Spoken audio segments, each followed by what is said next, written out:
This episode is brought to you by Bureau, our title sponsor. With 8 vibrant locations in Miami's best neighborhoods, Bureau is the perfect co-working place to work, network, and thrive alongside other entrepreneurs, creatives, professionals, and local businesses. Find your space at bureaumiami.com.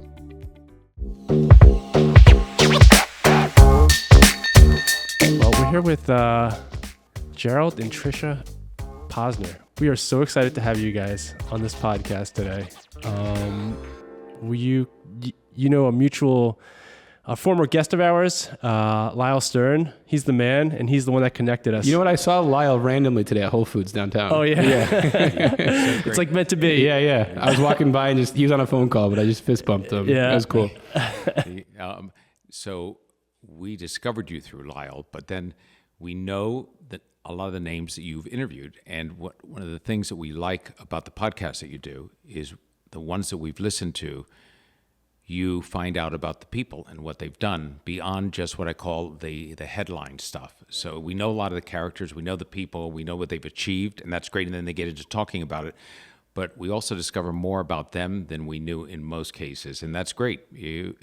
So we are on guard to tell you very little, therefore. Well, we're going to dig into you deep too, hopefully. Gerald is an author of many, many books, and Trisha is his better half. And I think she's the brains behind all these books in reality, right, Gerald? She is the one who Common sense. decides with me on a project. So I say, hey, Trish, what about spending the next couple of years on chasing money in the Vatican? Or what about chasing heroin dealers in Southeast Asia? And she has a veto power, just like you do at the UN. She could say no. And she's crazy enough to say, let's go chase drug dealers. I don't know what's scarier, Vatican or the drug dealers. I don't know, but I wonder often. But we have talked about that. So that was in the late '80s. That was and 80s, I don't know yes. if she would say yes I today, think today to that maybe particular not.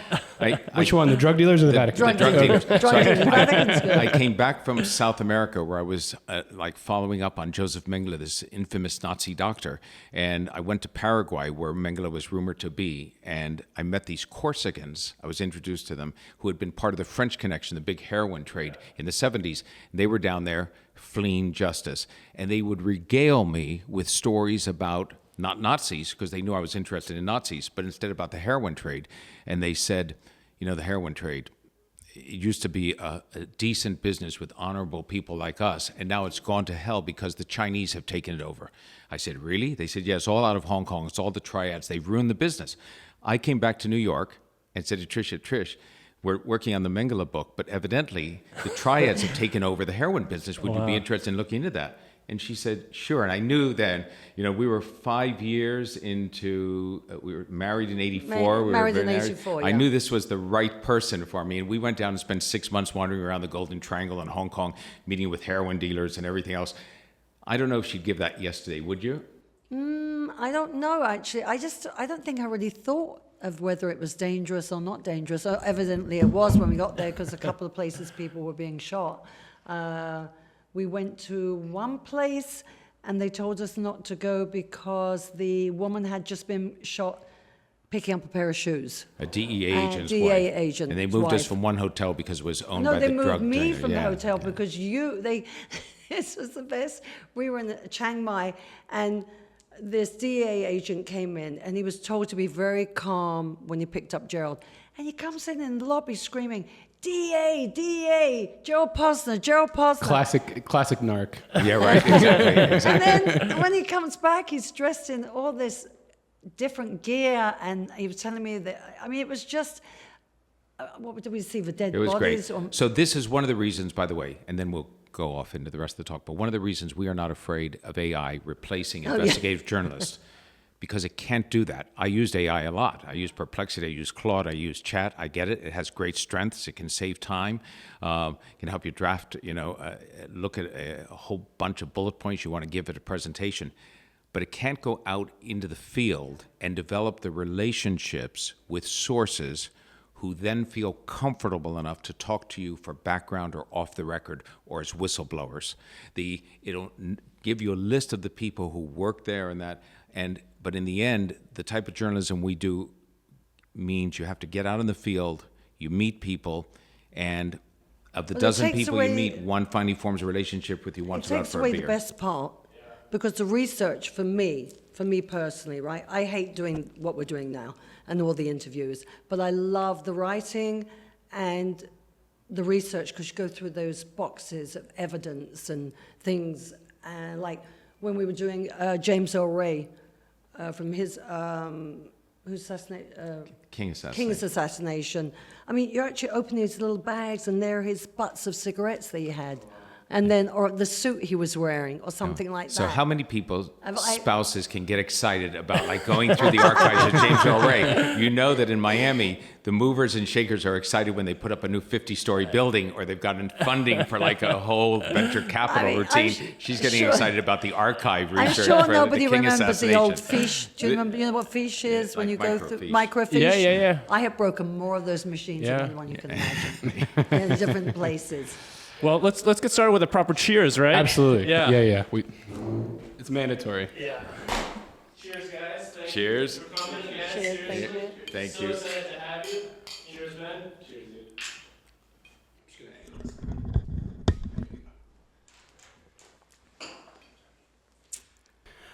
Well, thank you guys for coming in. And maybe you want to talk about what's the Miami connection here? Why do we have a couple authors in? It's a Miami real estate podcast. Yeah, so we've been doing these events called Cafecito Clubs. What's going on, Builties? Ben and Felipe cutting back in, letting you guys know when you can come hang out at the next Cafecito Club. That's right, Ben. We got the October 10th Cafecito Club at River Landing. Andy Hellinger is hosting us over there at Ficelli Bakery. Or in Gringo Lee's Ficelle Bakery.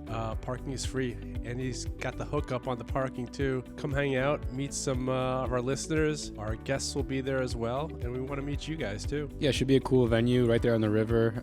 These events have been awesome. We love hanging out, connecting people, talking deals. We already have some deals in the works from it, so it's a really fun way to hang out. So looking forward to seeing you all there. Yeah, so 9 a.m.-ish, Miami Standard Time. We'll see you there on October 10th, and you can RSVP on our blog at builtworldadvisors.com. See you guys there.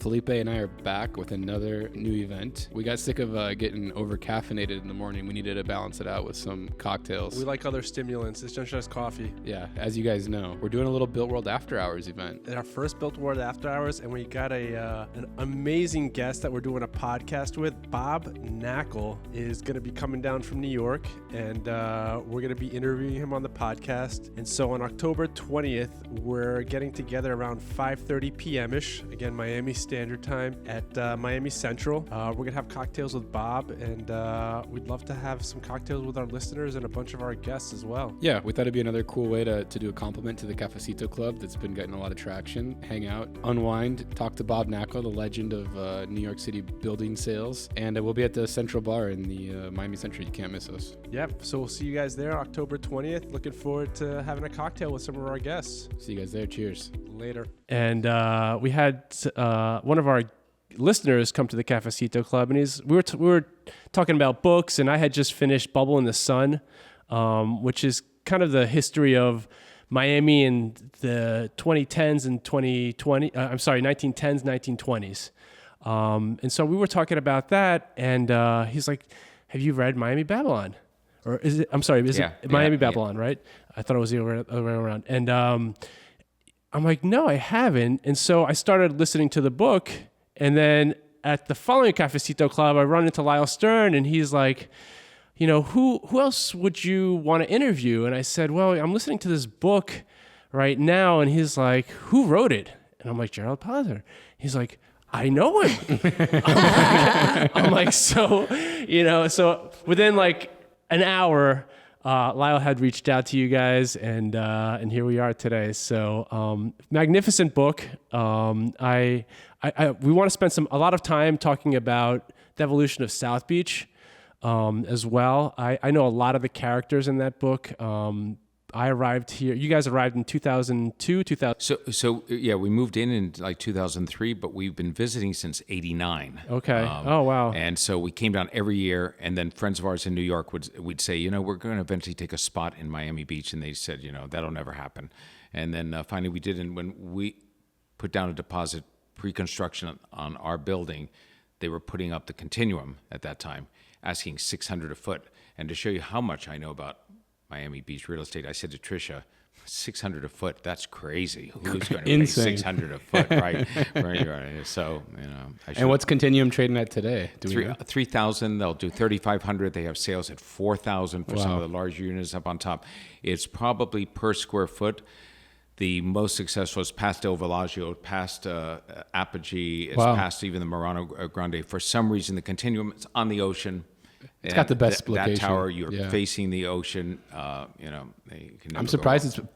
I mean, I don't know the buildings that well, but Apogee to me always seemed like a really super high end one. I didn't realize Continuum was even crazier. It's fantastic, but I never realized until we moved here. So although we were visiting, that there is, and you both know this very well, what I call an elitism, a snobbery among high-end buyers who want to be on the ocean. Yeah, that makes They sense. don't want to Of be course. facing the back. They don't want to be facing the bay. They don't want to be looking as Apogee Yeah, it's really is, weird. right, toward Fisher Island and over that. They want that ocean address, and so there's a premium on that, and very few of those places available for development. They want the Atlantic as their backyard. Yeah, that's right. Yeah. Yeah, once you get into the crazy money, people do crazy things. It's like the license plates in Dubai. I don't know if you ever Yeah, seen yeah. that. Yeah, no, of course. We've been to But Dubai. they'll spend $500,000 on a Rolls Yeah. Royce, and they'll spend 10. I don't know how much, maybe $5 million on a license plate number. Yeah. The Yeah. license plate No, number is the this- license plate number is really amazing, and there's big number. Unless, of course, you're a senior member of the royal family, Right. in which you get the license plate for Right. free with a very high-ranking number. But otherwise, if you're just a wannabe with a lot of oil dollars and petro dollars, you have to buy it. Wow, I didn't know that. Yeah. It's a That's status pretty crazy. level of what number license plate you have. Mm-hmm. Because they can all buy the cars. Yeah. It's like who can buy the that's- license plate? And you'll see, and then you see those license plates, as we did recently in London or in Monaco, Yeah. right? Yeah. Because they fly the cars over for $30,000 they fly each them for the over. season, and sort of do the parade back and forth. What a in front flex, of Clara. huh? Dude, that's insane. Insane. Well, I didn't realize you guys had, started coming to Miami in the 80s, so that's interesting. But let's take it way back. Gerald, I know you grew up in San Francisco. Your parents were both from California? They were native San Franciscans, Yeah. but first generation Americans. My father's side of the family was Russian and Polish Jews who had come to San Francisco. My mother's side of the were Italians who had come from Genoa, northern Italy, after this great San Francisco earthquake in 1906. And then my mother and father were born in San Francisco, but first generation, U.S. Hard to imagine. And then I grew up there.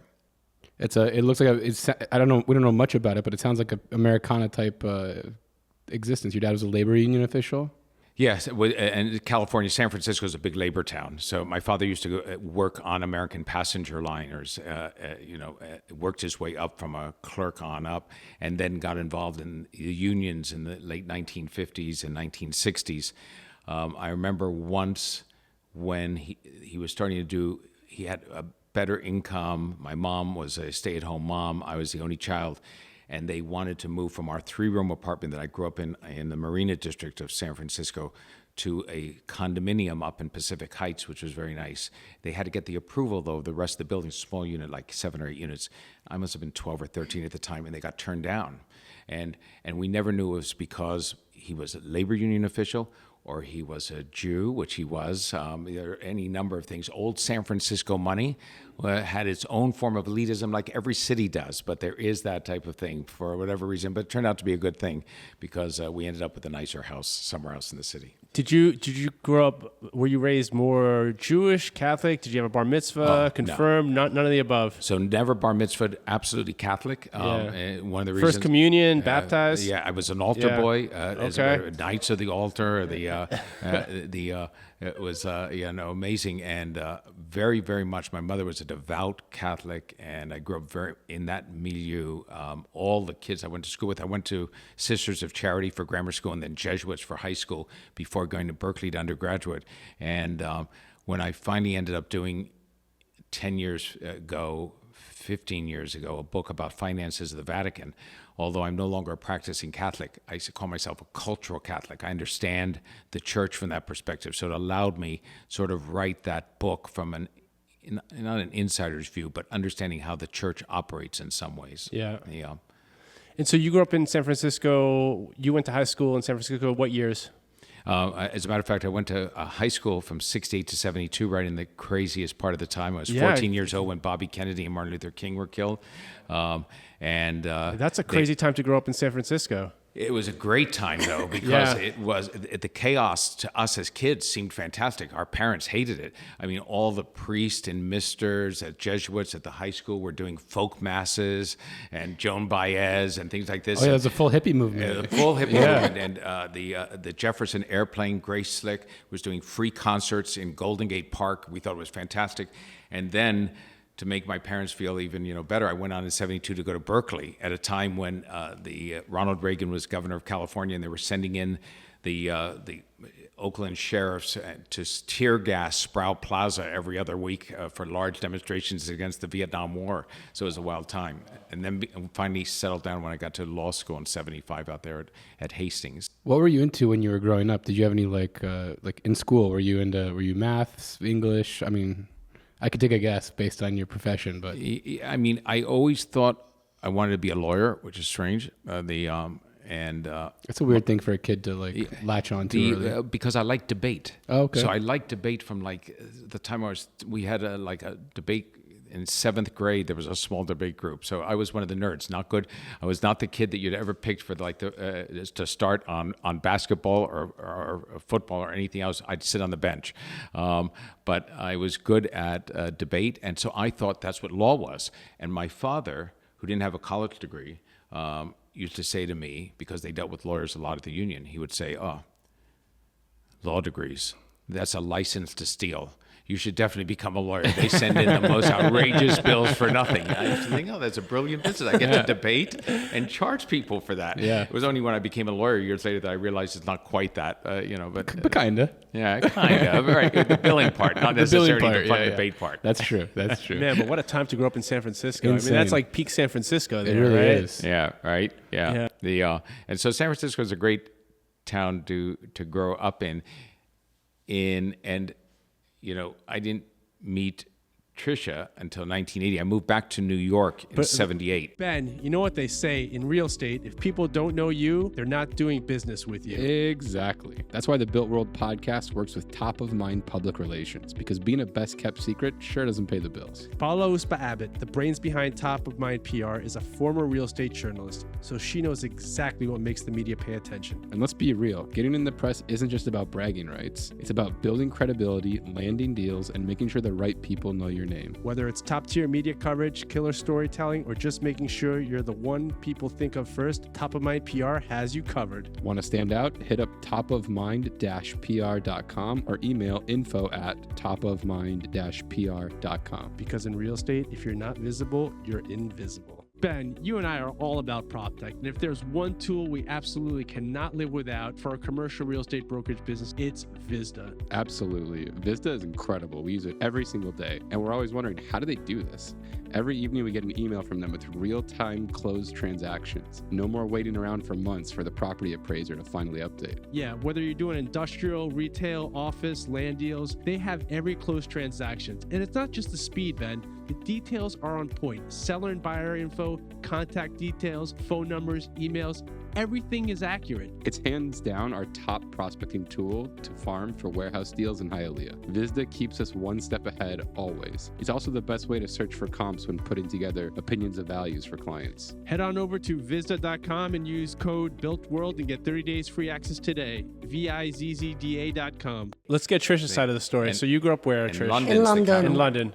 Okay. And then your parents, what's their background? I'm not going to get too far into it because it's too complicated. Anyway, I come from a real crazy background. Yeah. Dysfunctional. We put the word dysfunctional. Second generation British. I'm part Polish, Spanish, Portuguese, Russian, and Dutch. Wow, what a mix. My father was a kosher tailor, and what's now in London a very kind of hip place was called the East End of London. Have you been to London, either of you? Yep. So you know the East End Yep. of London? So it was in Brick Lane. Okay. My mother was a stay-at-home. It was a very chaotic family life. How many siblings did you have? A brother that no longer talks to the family for many years. You know. All right. As I said, it's really... But you went to high school I London? left school at 16. You left school? Yeah. You at dropped out of 16. high school? No, I didn't drop out. I Yeah. hate this word drop Yeah. out.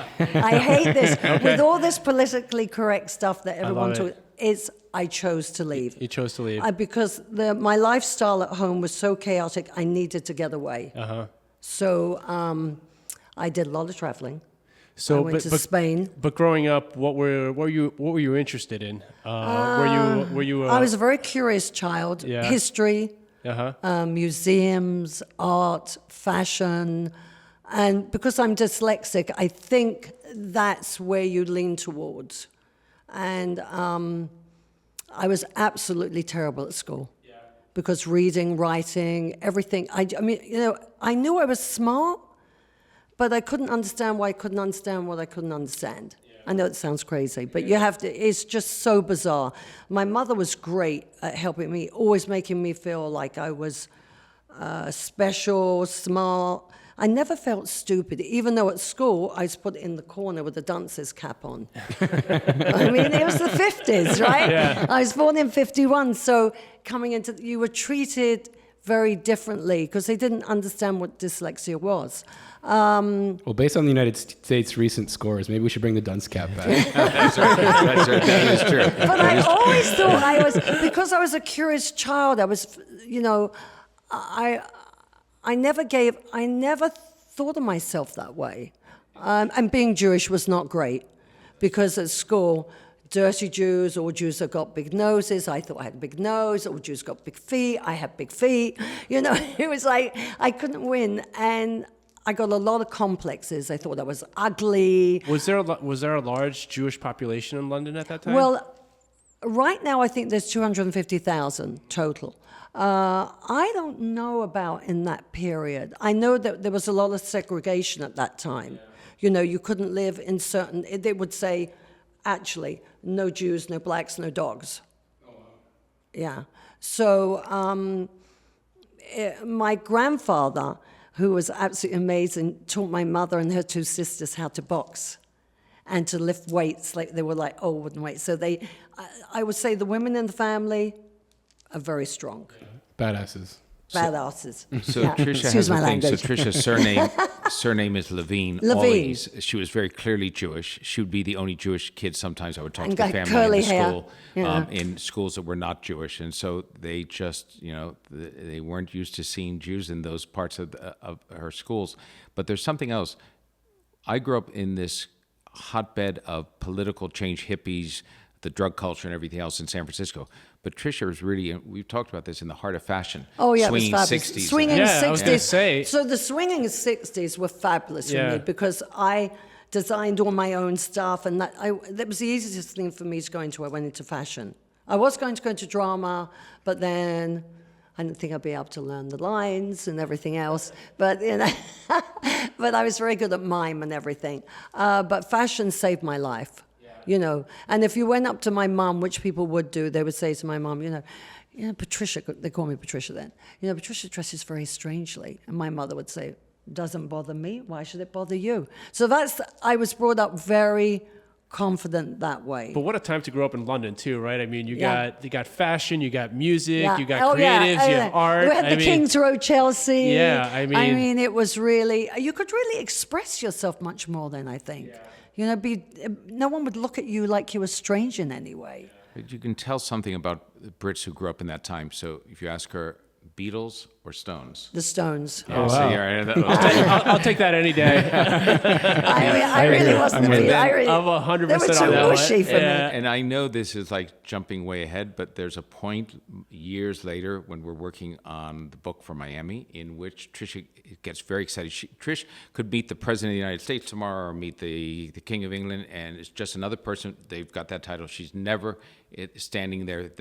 Google. The only time I've ever seen her get excited was when Barbara Hulaniki, Oh, yeah? who lives in Miami Beach, Oh, and yeah. had come over to do the restaurant for Ron Woods from the Stones. Do you know her? She ran a place called Biba, which was the emporium that Oh, my God. fashionistas praised and worshipped. We used to queue outside to and be get there. her clothes, and then all of a sudden I'm meeting her. Yeah, it Trish was says, like, oh my God, it's Barbara Hulaniki. Barbara, you should really interview her. She's absolutely fabulous. She lives She here? lives in Lives on the Miami beach. Beach. She is- She still has the she's same still- blunt haircut in like her early 80s. She's amazing, but she's a fashion icon that if you talk to people in the fashion world from that time and say Barbara Hulaniki, Biba was the spot. There was nothing else like it, and now she's been in Miami Beach for a long time. From London, I just moved around Europe. Okay. You know, I went So you to started Spain. traveling? Yeah, on my own.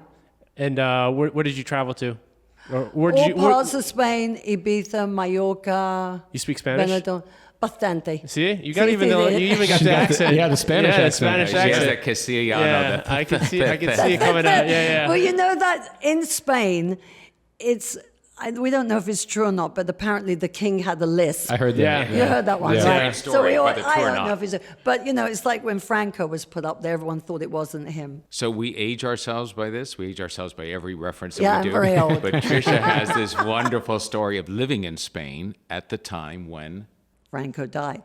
and what happened like the next day or that you said at the I've never newsstand. seen anything like it in my life. The very next day, it was like Playboy magazine. The whole place changed overnight.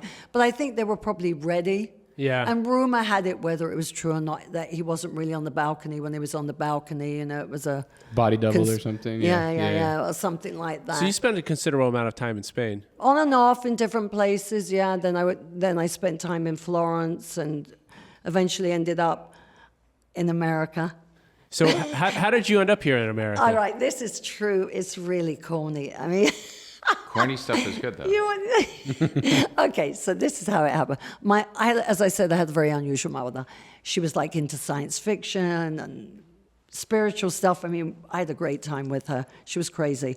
And we went to see Saturday Night Fever.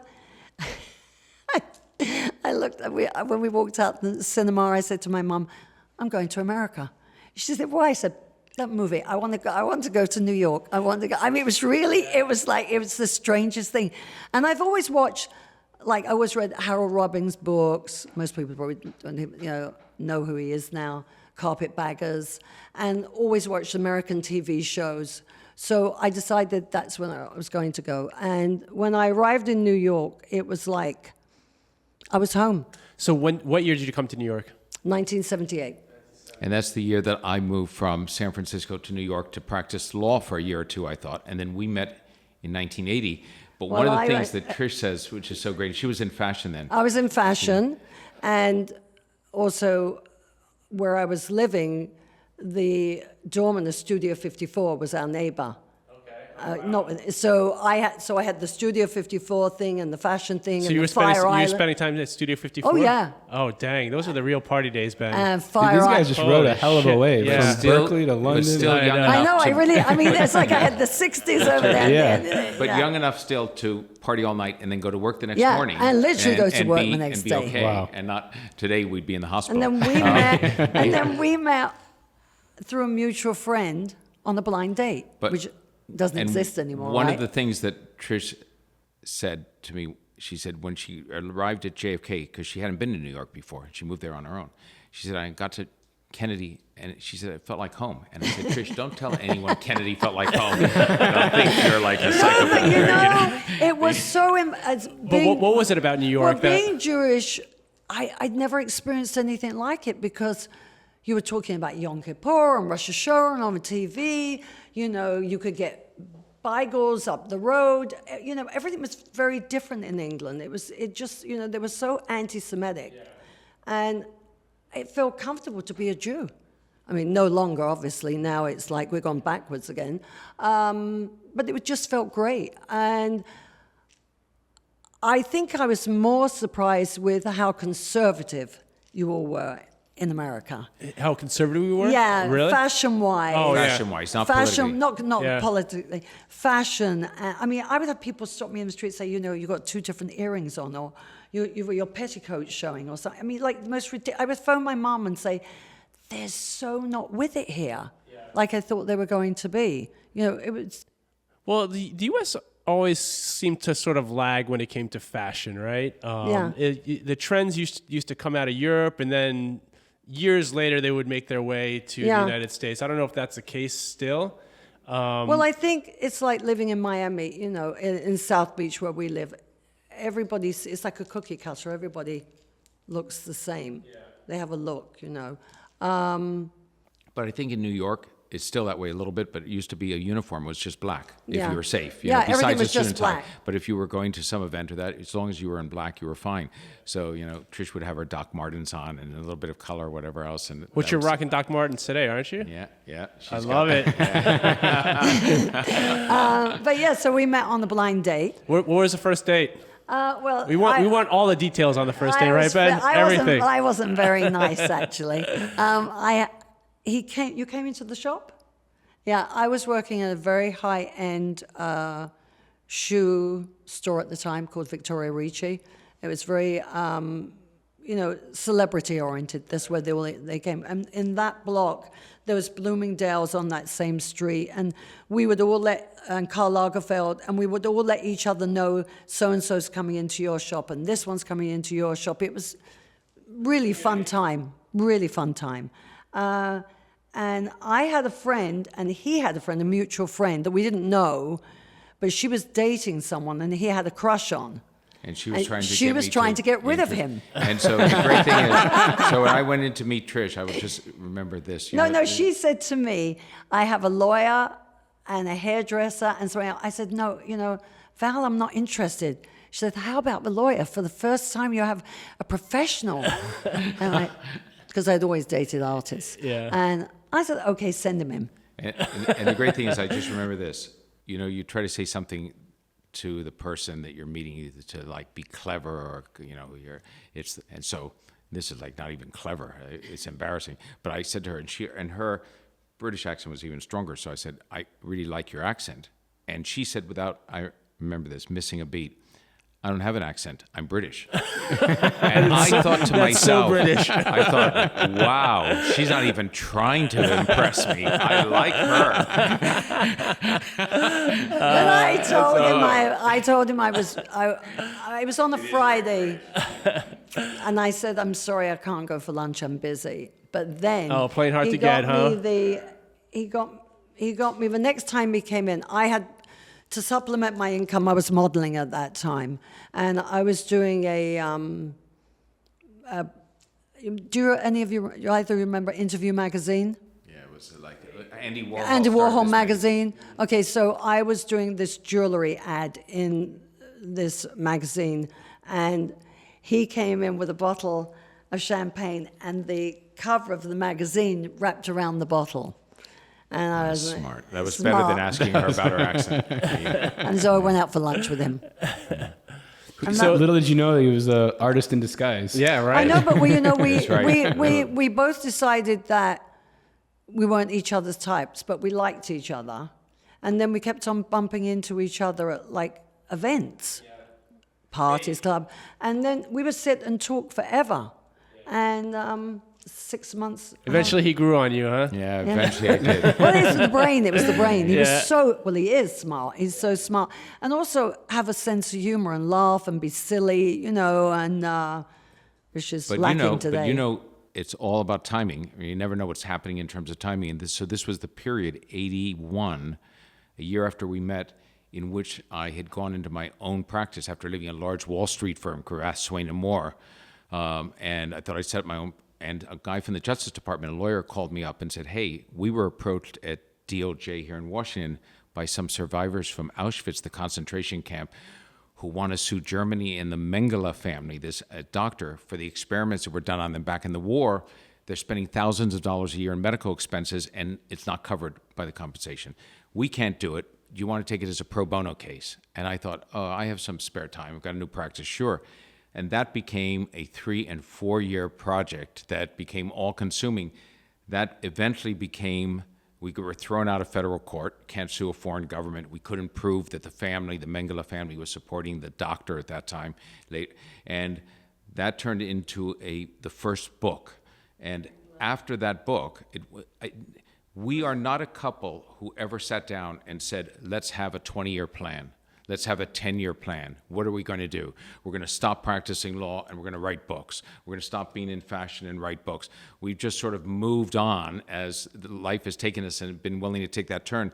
And so that book took place, and after that book... Well, that was Mengele, The Complete Story. That's right. And we gave 20% of the proceeds And back to the twins. that's how that book that I just brought to you, Pharmacists of Auschwitz, came together, because when we met Mengele's son in New York to interview him, he talked about this person in my book, and I thought, wow, Auschwitz had a pharmacist. Well, of course they did, had people working there. They had to take care of them.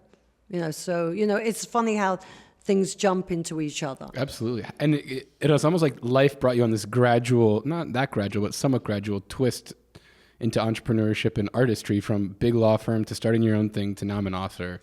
How did that happen? How did you find big law? And then what made you make the jump to starting your own practice? Big law was fantastic, if that's what you like. It just wasn't my cup of tea. How long did you do big law for? So from 78 to the middle of 82 and a half years. Swain and Moore. Yeah. And so I'd read a book called IBM. Lions of Wall Street when I was still in law school, that talked about the big, what they called white shoe firms on Wall Street that were so fantastic, and they were sweatshops. They worked you to death. They were terrible. And I thought, oh, that's for me. Great. I always like to get the impossible things. So I applied. I was accepted at Cravath. Went in. It was a true sweatshop. It's true. 3,300, 3,400 billable hours a year. No life, no time off. And you had this camaraderie. The partners worked hard as well. And either you love that and you want to do that for the rest of your life and stay there for 5 or 6 years and hope you become a partner, or after 2 or 3 years, you'd say, thank you very much. I learned a lot, which I did, but I'm taking the exit ramp. So I took the exit ramp then to my own practice, never expecting what it would lead to. And I think we don't have children.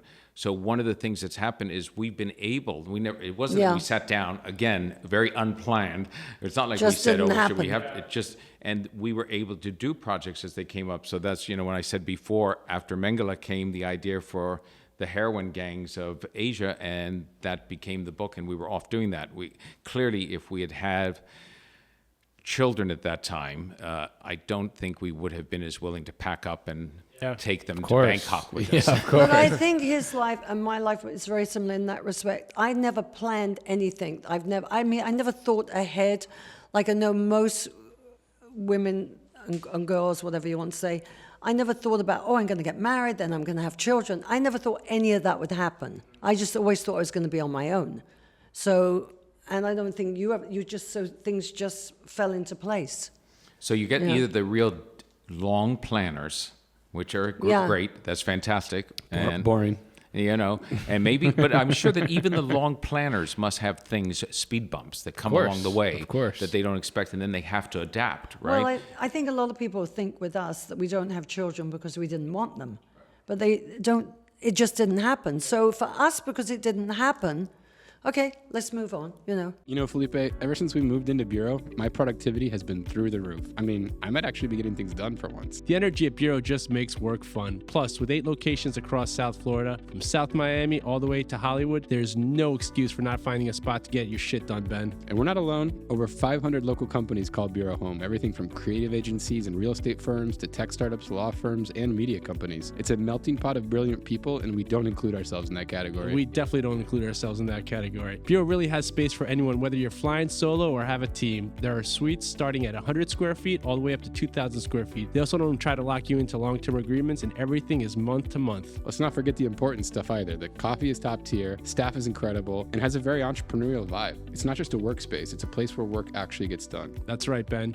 So if you want to level up your workday like we try to do every day, check out Bureau. You might even catch us sipping some espressos between podcast sessions. Or tequila. Definitely tequila. Tell Bureau the Built World sent you, and you'll get 50% off your first month's membership. See you out there. Cheers. Later. If your Instagram is collecting dust, so are your leads. That's why we started working with Sage Marketing, and I gotta say, they're dialed in, Ben. Yeah, they'll build out your content, help you with your brand voice, and even create custom reels for you. Stuff that looks good, authentic, and performs. Whether you just need strategy, someone to train your team, or you're ready to hand it all over, Sage has packages for whatever level you're at. And the best part, you can book a free 15-minute discovery call. No pressure, just a quick call to see where you're at and how they can help. Hit up socialmedia.sage on Instagram or check the show notes for the link. If you're serious about growing your brand this year, this is the move. It feels like you both are very tuned into I don't know what the word is. The universe. You're just going with the flow. You're just riding the wave. Yeah, very well said. You're not putting up resistance. You're just kind of like going with it and letting life take you where you're supposed to go. Yeah, Now, that doesn't always mean you're happy with the flow. That's true. You know, right? It may be taking you in a direction you think, what is going on here? Hey, universe, get back on track here. But Well, Did you ever feel that way? Well, when Trisha got diagnosed a few Breast years ago cancer. during COVID with breast cancer, 4 years right? ago. Okay, Of course. life happens. You I'm live good. long enough, Yeah, right? You know, good. it happens, right? I understand No, I that. think, But you're not planning for that. Of course. you're not planning a bit. I knew somewhere in the back of my mind it was going to happen because I'm number 7 in the family with breast cancer. No BRCA gene, okay? But I think because I was older, I knew that my longevity would be good. But I handle illness very well, don't you think? Like a Brit. I mean, it's like, okay, Stoic. what do we do now? Oh my What do we God! do? She's like, you know, you can't fake a positive. People pretend they're positive, but they really Right. aren't. You scratch the surface and they aren't. And I will tell you, I was like, I watched this from here. It seemed to be worse at times than she was. She would say, I don't want this. I didn't want this diagnosis, but now that I have it, what do I have to do to get past it? And then when she would get past it, she had surgery and radiation, and we would be past that for 6 months, a year, whatever. We'd run into somebody, because during COVID, you'd start to reacquaint with friends you hadn't seen for a while. We'd run into somebody we hadn't seen the longest time on the beach. And then we'd say, hey, what's going on? How's life? What's going on? Blah, blah, blah. And then we'd be leaving after 5 or 10 minutes of talking to them, and Trish would say, oh, yeah, I forgot. Oh, by the way, since I saw you last time, I had breast cancer. It wasn't the first time it wasn't the top of her list. She had sort of put it there in a way where it's compartmentalized, and she was able to deal with it. And I said, wow, you know, if you could bottle that attitude, then we'd have a real product to sell. But Yeah, you it makes can't sense. bottle it. How did that first book come about? I mean, you were taking on this case, and you probably just had pages of notes and information, books of notes. When was the point at which you're like, we got to write a book out of this? And what was that process like? Because to me, writing a book seems so daunting. So that's so great. So that's the key, because you think about it in terms of how daunting. And I was having been at the law firm, we were defending at Cravath, IBM, who was being sued then by the federal government as a monopolist in the computer business. Hard to imagine that anybody ever thought that IBM monopolized the computer business. Oh my God. But they did, and they were spending millions a year on the defense. So the trial record, by the time I got there, it was 8 years old. It was like 1 million pages. Great spreadsheets and everything else.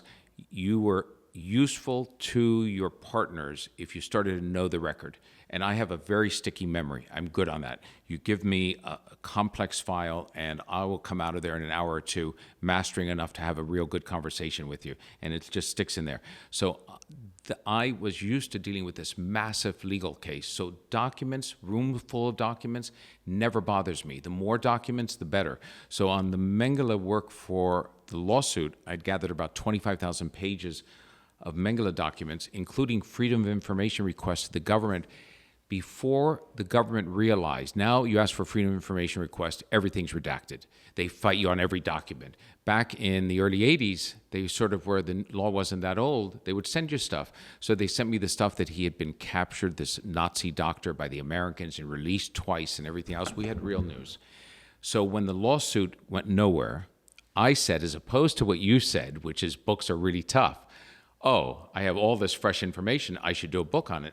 And Trisha and I went to Broadway and 46th Street, around the corner from the New York Times, to a Barnes & Noble, and looked at the nonfiction section and the publishers to see which one in our scientific decision published history books and books about World War II. It was a vibe check. You got it, right? And the vibe check led to McGraw-Hill.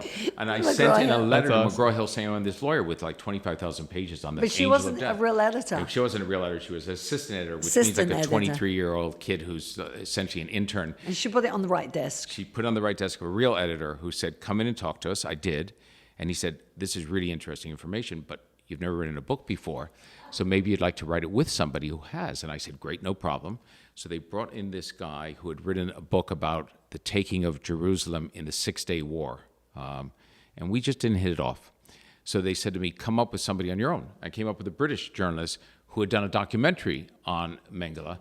They didn't know he had also never written a book, but they liked him. So we both signed a contract. He's a great journalist. And I've been punished ever since that day, meaning that since I underestimated what's involved in a book, now 13 books later for myself and 3 books later for Trisha, we go through the torturous process and we realize what's involved. And I think that lay people who don't write for a living, who don't pay their bills by writing for a living, they do what I do.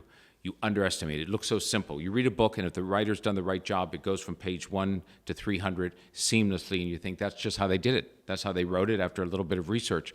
And now with chat, you think they must have just asked chat, and the whole thing came out in 10 minutes. So when I used to go to any social event in New York, if people say, what do you do? First question out of New Yorker's mouth, what do you do? What do you do? Before your name. It's sizing you up. Right, yeah. And you say, I'm a lawyer, and especially I'm a cravat lawyer, there's some respect for that. They know you went to school, you're smart enough to get in a cravat, whatever else. You say I'm an author. It's like, what, please, have I ever read anything you did? That's so lame because How do you make money? I would have the opposite. I'd be like some boring ass lawyer. I'm going to go talk to the author. So this is so great.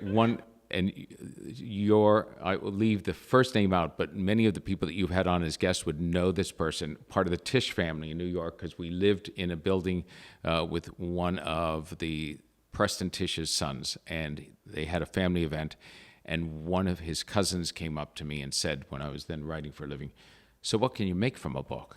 So I said, well, if you sell like 20,000 hardcover, and then you sell the paperback rights and this and that, and this is like 80s, and so, you could make 150,000 or 200,000. And I'll never forget, he said, why would you want to do it then? That's true. And I thought, boy, because you're on passion, you're on fire when you're doing a book. And I never thought of it just as a cold calculus. Of course, if you sit back and think about, unless you're James Patterson or J.K. Rowling or something and selling tens of millions of copies, no one goes into becoming an author for the money. No, but I think I used to get so sick of it before I was independently writing, because I would write with him and do all the editing. And one night I said to him, if one more person asks me what I'm doing, I'm just going to say I lay at home all day eating bonbons and watching the TV. Because it would drive me bonkers. But getting back to him, he is amazing, uncanny. I've never seen anything like it. He could have this whole room full of documents, but be able to pull out what is needed to put in a book. I don't have that skill. For my book, I was like so overwhelmed. What am I going to put in? What can't I put in? But he just had, it's really a gift. And so when did you write your first book? Oh, my very first book the first book I ever wrote was called This Is Not Your Mother's Menopause. Okay. And what year was that? I did, what year was it? 2000. 2000. Oh, okay. And I did right. the Today Show with Katie Couric those days. So yeah, one I thing, know. but you have to it know. was awful. Trisha, who gets nervous, she seems fine. You're seeing Trisha here, and she's just Trisha. I didn't even know take a Trisha gets nervous. She'll take like I take the beta blocker. propanol to bring it like blood pressure down. She is always, I think, because school was traumatic for her, she thinks of it as a test sometimes. Probably, I don't know. So it turns out the first interview for her book is the Today Show, which is a live audience. You're looking out on the Rockefeller Center. I turned People it down are outside, the first. I turned it down. She did say no because I had to say no because I had to go back for my mother's sister's funeral, and they were just like in shock. But you are? I said, yeah, I'm sorry. But Then Trish they actually get- said, I think I'm going to have a heart attack. I said, you're going to be all right. But she, my publisher said to me, you have to dress, what did they say, conservative? What was it? And that was the worst thing to say to me. So you went the opposite. How did you know? They said you're selling to women going through menopause in the middle of the country more Barbara Bush-like than New York fashion-like. And Trish, who rebels at lots of things like that, then went on the Today Show, it's on YouTube, in like pink python pants. I love it. Instead of like little bracelets up to her like elbow, a pink T-shirt. And Katie Couric said, gee, you're 50. You look more like a rock star than somebody going through menopause. And I could just see the publisher dying, saying, oh my God, we are not going to sell a book. Well, I feel like that would sell more books. You would think so, but that's because you aren't doing they had a 23-year-old guy doing her publicity who menopause might as well have been talking a foreign language from another planet or that. His mother wasn't yet at menopause, much as anything else, so he didn't know how to sell it at all. Right? Oh, wow. There you go. So you wrote the first book, and Trish, you assisted in writing the first book. Everything and it works on both sides. If I'm doing my book, we do the interviews together, we do the research together, then he does the writing, or I do the writing, and then we read each chapter to each other. How does it sound? We edit with, so it's a combined thing. But I don't want my name on the book. And Trish didn't. There was some point on some of the books where I said you should really be co-author, and I say it in the book, on the Vatican book and on others, and she would always say, no, you're the one writing it. But I know how indispensable she is to me. All the years of doing all the interviews, hundreds and hundreds of interviews, there's only one she didn't do. That was for 9/11, where I was meeting with a source. It's the last chapter of the book. They were providing information about an interrogation of an Al-Qaeda detainee who's now still at Guantanamo all these years later, 24 years later. And at the time, I was afraid the government was going to subpoena me and say, you're going to tell us who that source is, or we're going to lock you up for contempt. And I wanted, and they would know from my other books that Trish is in on every interview. I wanted Trisha to be able to, if she was sworn under oath, I'm thinking like a lawyer here, and asked who's that source, that she could look at the person, the prosecutor asking the question, and say, I don't know, because I wasn't there, and mean it. She has a guess as to who it was, but I've never told her if she was right or not. It ended up I didn't get subpoenaed, but you sort of prepare as a investigative author for the path down the road. You're trying to protect your sources, and at the same time, you don't want both of you in jail. But one of the things that Trish does also, she will most of the time during an interview sit there and listen. I'll be asking the questions if it's for my book. And then at the end, she'll ask some questions that I didn't have that she just has picked up during the time. So we were doing a book on Ross Perot, the guy who ran for a third party back in the 90s when he was running for president. And we interviewed this guy who Perot had savaged. He had spied on his family. He had sent investigators on. They had a big fight. And he had brought this guy to the edge of bankruptcy and craziness. And at the end of this exhausting interview, Trish said to him, will you vote for Perot? Would you vote for Perot? She asked this guy. And I thought to myself, well, that's really an asinine question. The guy has just told us how Perot ruined his life. And he thought for a minute and said, I would. He's a real son of a bitch, but that's what we need as a president. And I thought, wow, good Trisha. So those are the saving moments when you think you know the answer. Never think you know the answer, right? I think we're very disarming because when a couple comes to see you and they get comfortable. It's like they're chatting. Yeah.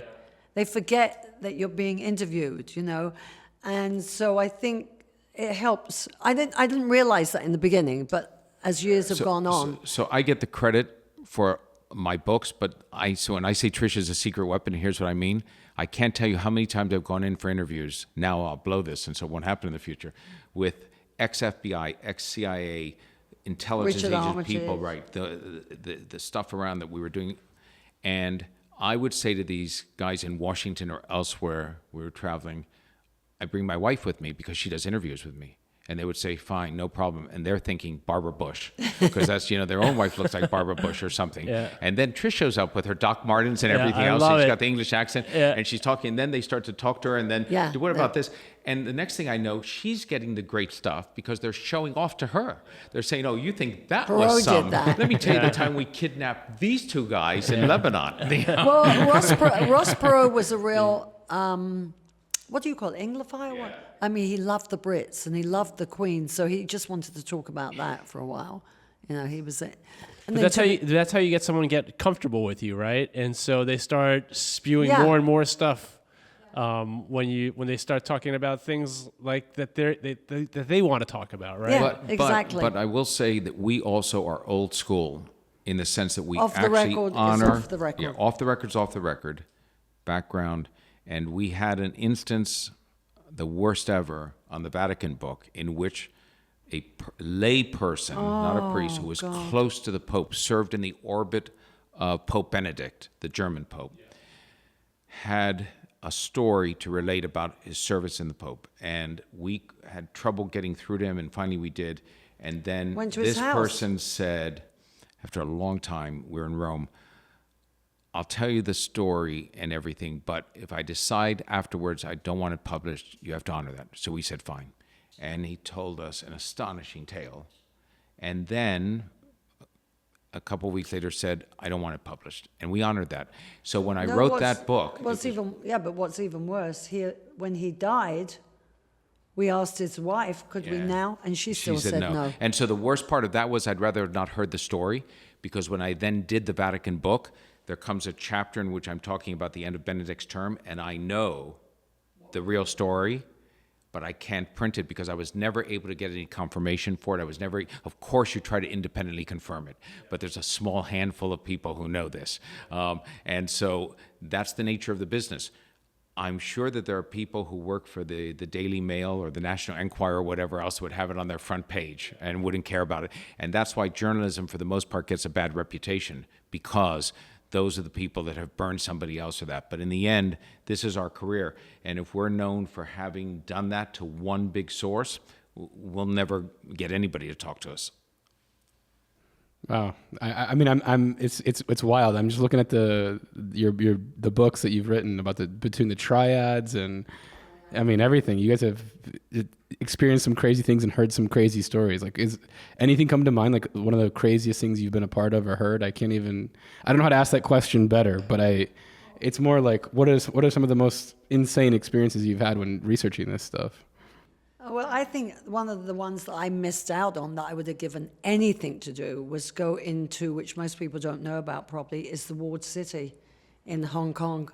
The walled city in Hong Kong was the densest piece of real estate on the earth. Why no one ever did a documentary on it, I'll never know. 2 or 3 football fields in size by 50,000 people living in tenements, but essentially they ran underneath the walled city in tunnels. The dentist signs. They had dentists, they had abortion clinics, everything. It was a city in a city that was essentially not policed, but it was triad run. And the Hong Kong police, at that time British, because we were doing it before then, took me in a contingent, like a security contingent, through the walled city.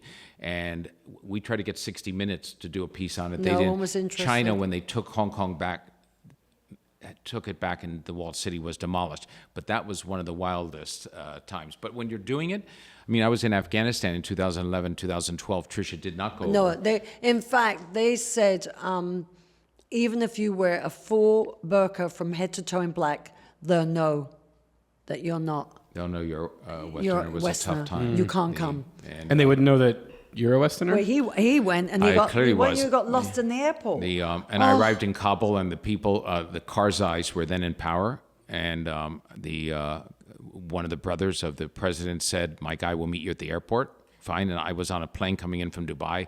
With everybody on the plane looked like they would have been stopped by TSA for an hour to talk to them. Right? You know, like security threats. I stood out as the only Westerner by far at that time, because there was a lot of fighting going on with the Taliban.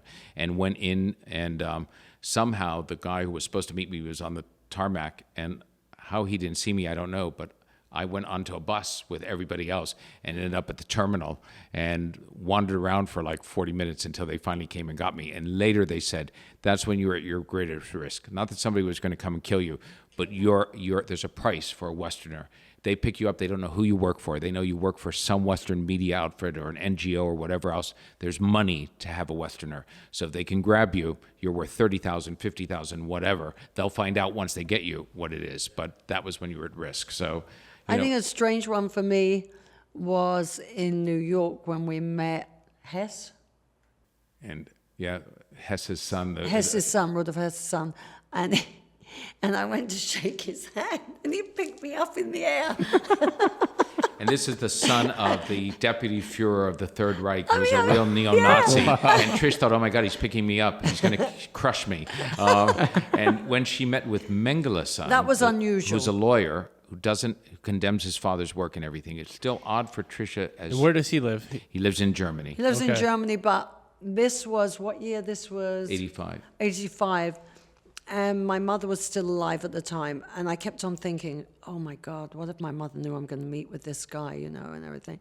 And I was so uncomfortable, but so was he. It turned out. It turned out. And to cover that meeting, there was in the Plaza Hotel in New York, there used to be a Polynesian-styled restaurant called Trader Vic's.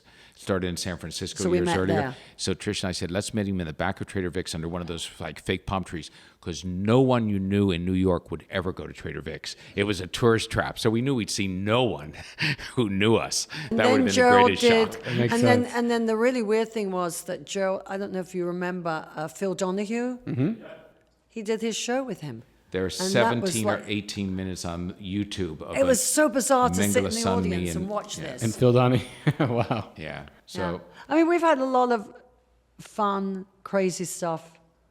But at the time, I think also when you're much younger and you do these things, you have no fear. Yeah, it doesn't feel sketchy or weird. No, or- not at all. I mean, let's go here, let's go. You just fly off and you go. And of course, that's when, that's why you don't see 70-year-old reporters, men and women, covering from war zones.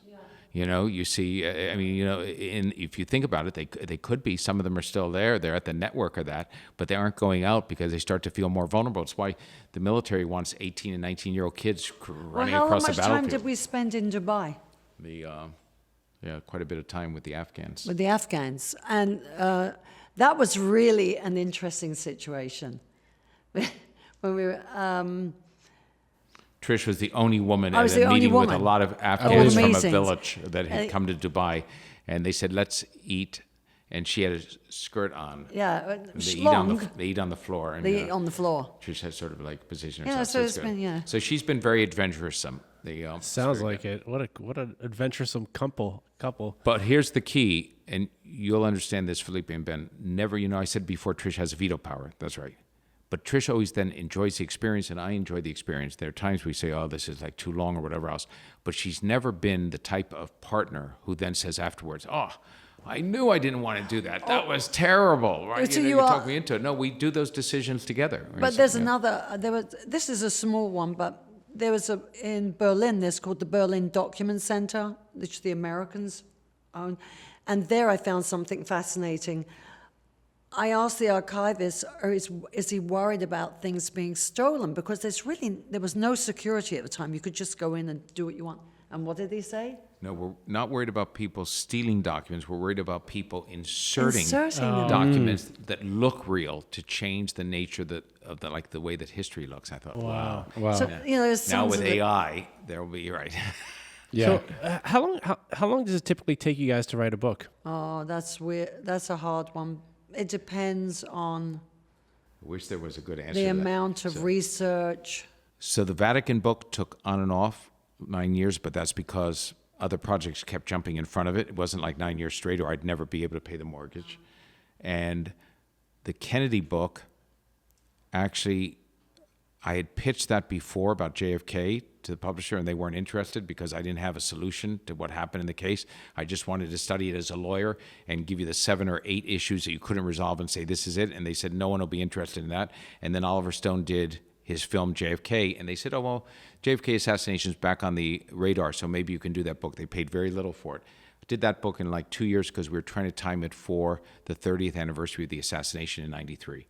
And then I signed the book on Perot, and the family of Martin Luther King went in and shook the hand of James Earl Ray, the man who had been convicted of killing of King, and said, we think you're innocent. And my publisher said, well, you want to do a book on the King assassination now that this is back in the news. And that was a race to the 30th anniversary of that assassination, 1998. So that was done in like 2 fascinating years. And That's one of my favorite And then we books. did 9/11, that book on 9/11 Yeah. called Why America Slept, in 2 years. From the end of 9/11, it was published in 2003. Those were sprints. I know you guys are looking at me and thinking, sprints, 2 years. Yeah, What's the Yeah, matter it's with that? nothing. But from research to writing, and then with a traditional publisher, you turn it in. Forget the fact that your editor and copy editor is working on it, but you've got to go through legal check. review on these books, nonfiction books. They don't want to win a lawsuit on a libel case. They don't want to be sued. So the standard is really tough. And it's a long process. And then they want the book finished Motown? 4 or 5 months. But other books took us a long time. Motown, another, we 3 were years? spending a lot of time in Motown Detroit. in Detroit we were, So there's the long answer to your question is there is no good time, except the publisher always puts in the same language, 18 to 24 months from the signing of the contract to turning in, and you don't get all the money up front. You get get half in up advance. front. You get half or a third. Now they pay it out. Then you get some money when you turn in half the manuscript. Then you get some more money when you turn in all the manuscript and it's accepted.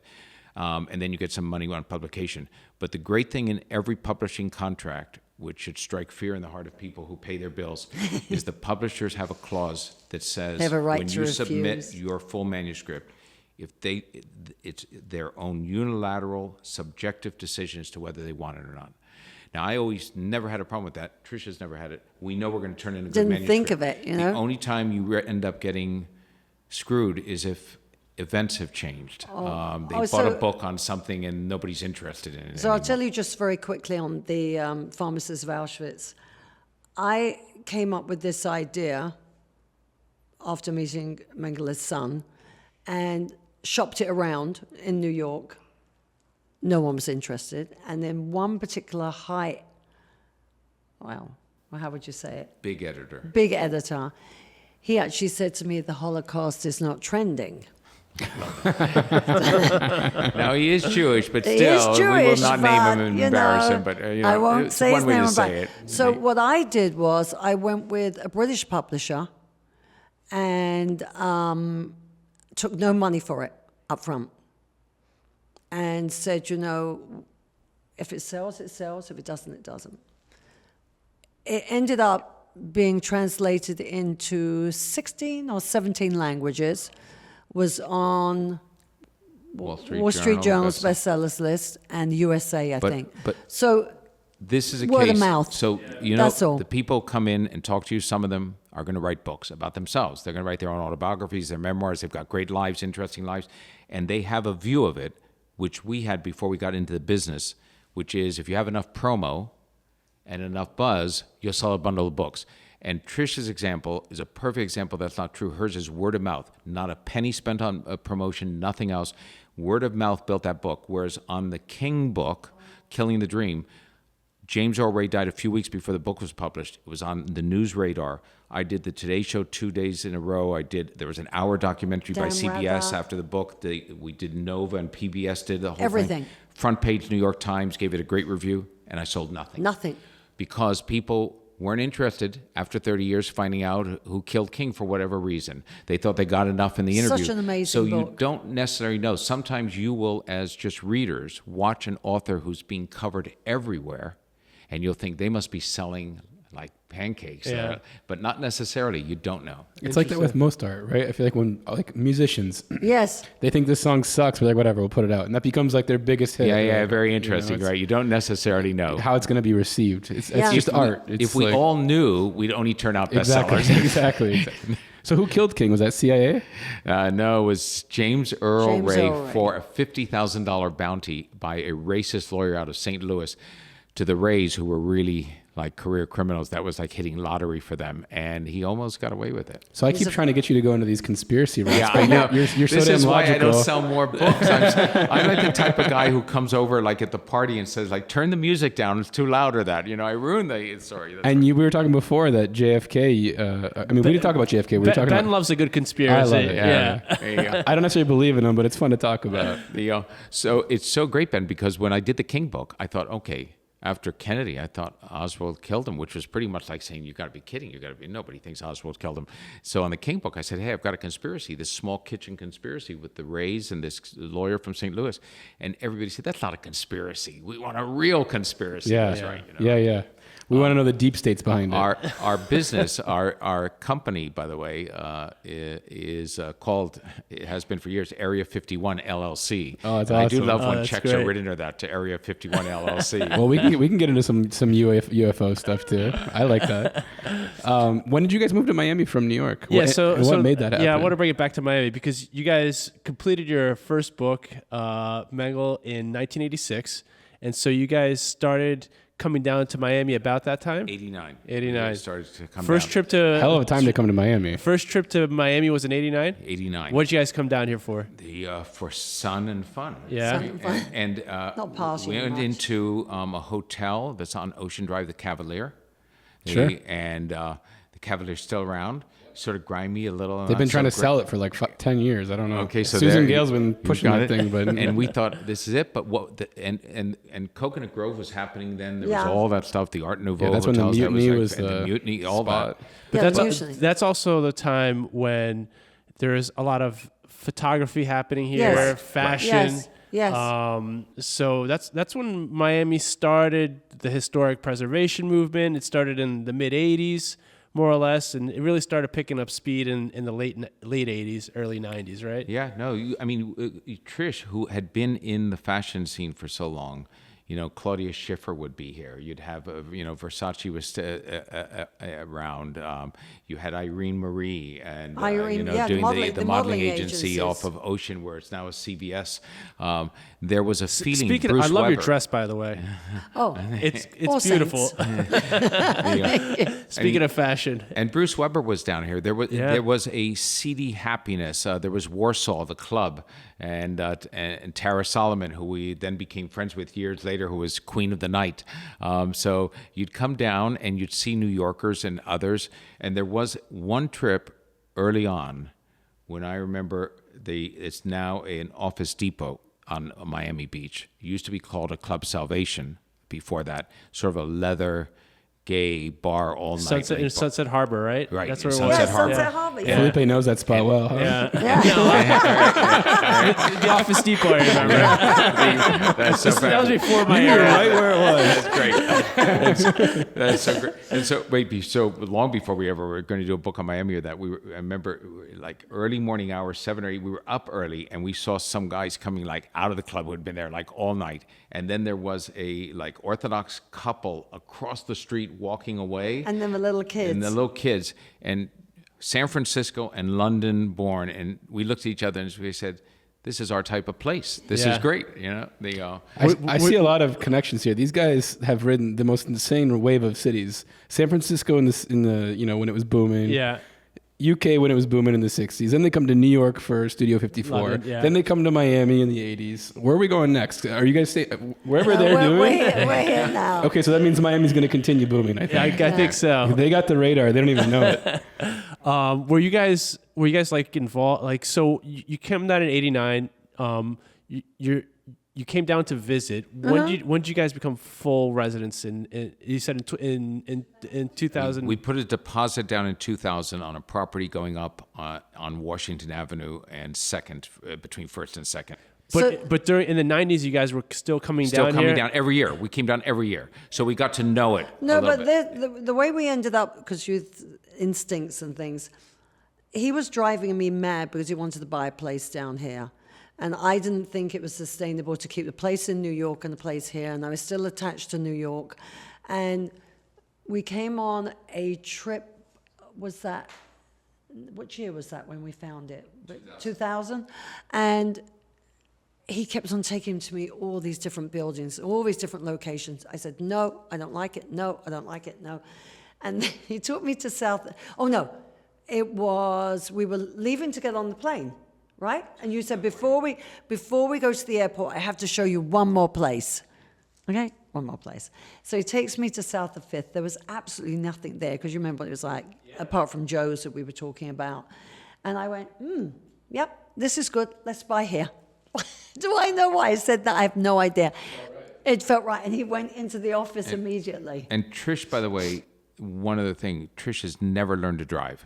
She I grew up don't in drive. London, so tube, buses, walking. New York, little towns in Spain, and then New York, subways and walking and that. And when we So got a true here, urbanist. I love it. She Yeah. wanted to live Yeah. in a pedestrian area of South Florida, and that cuts it I down did to a pop 20 pop, blocks. the little Yeah. bikes. So that's how we ended up buying there. And But- then, of course, I thought it was a hole in the ground because we never be didn't built. hear it, because nothing was going on. I We mean, didn't realize how slow Where's the South building? Florida Yeah. development can be. But during the '90s, I mean, the '90s here in South Beach is when really the nightlife really started picking up. Where you guys were coming down here.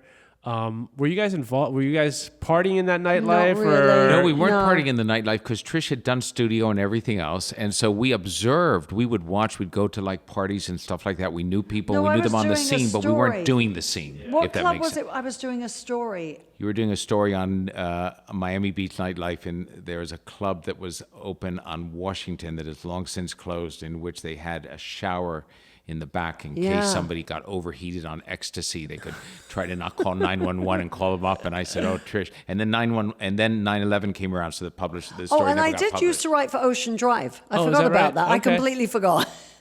Okay, interesting. I used to have 2 columns. I used to have a Health Watch column and a local Cultural chatter, it's called. I forgot about that. And Trish did great pieces. She did biographies on George Perez. She did things on Craig Robbins and others. And Brito. And then one time she was in a local Oh my video God, for I the forgot about neighborhood this. south of 5th, in which the neighborhood wanted to get a change in the city code because Brown's, the hotel, is where Prime 112 is.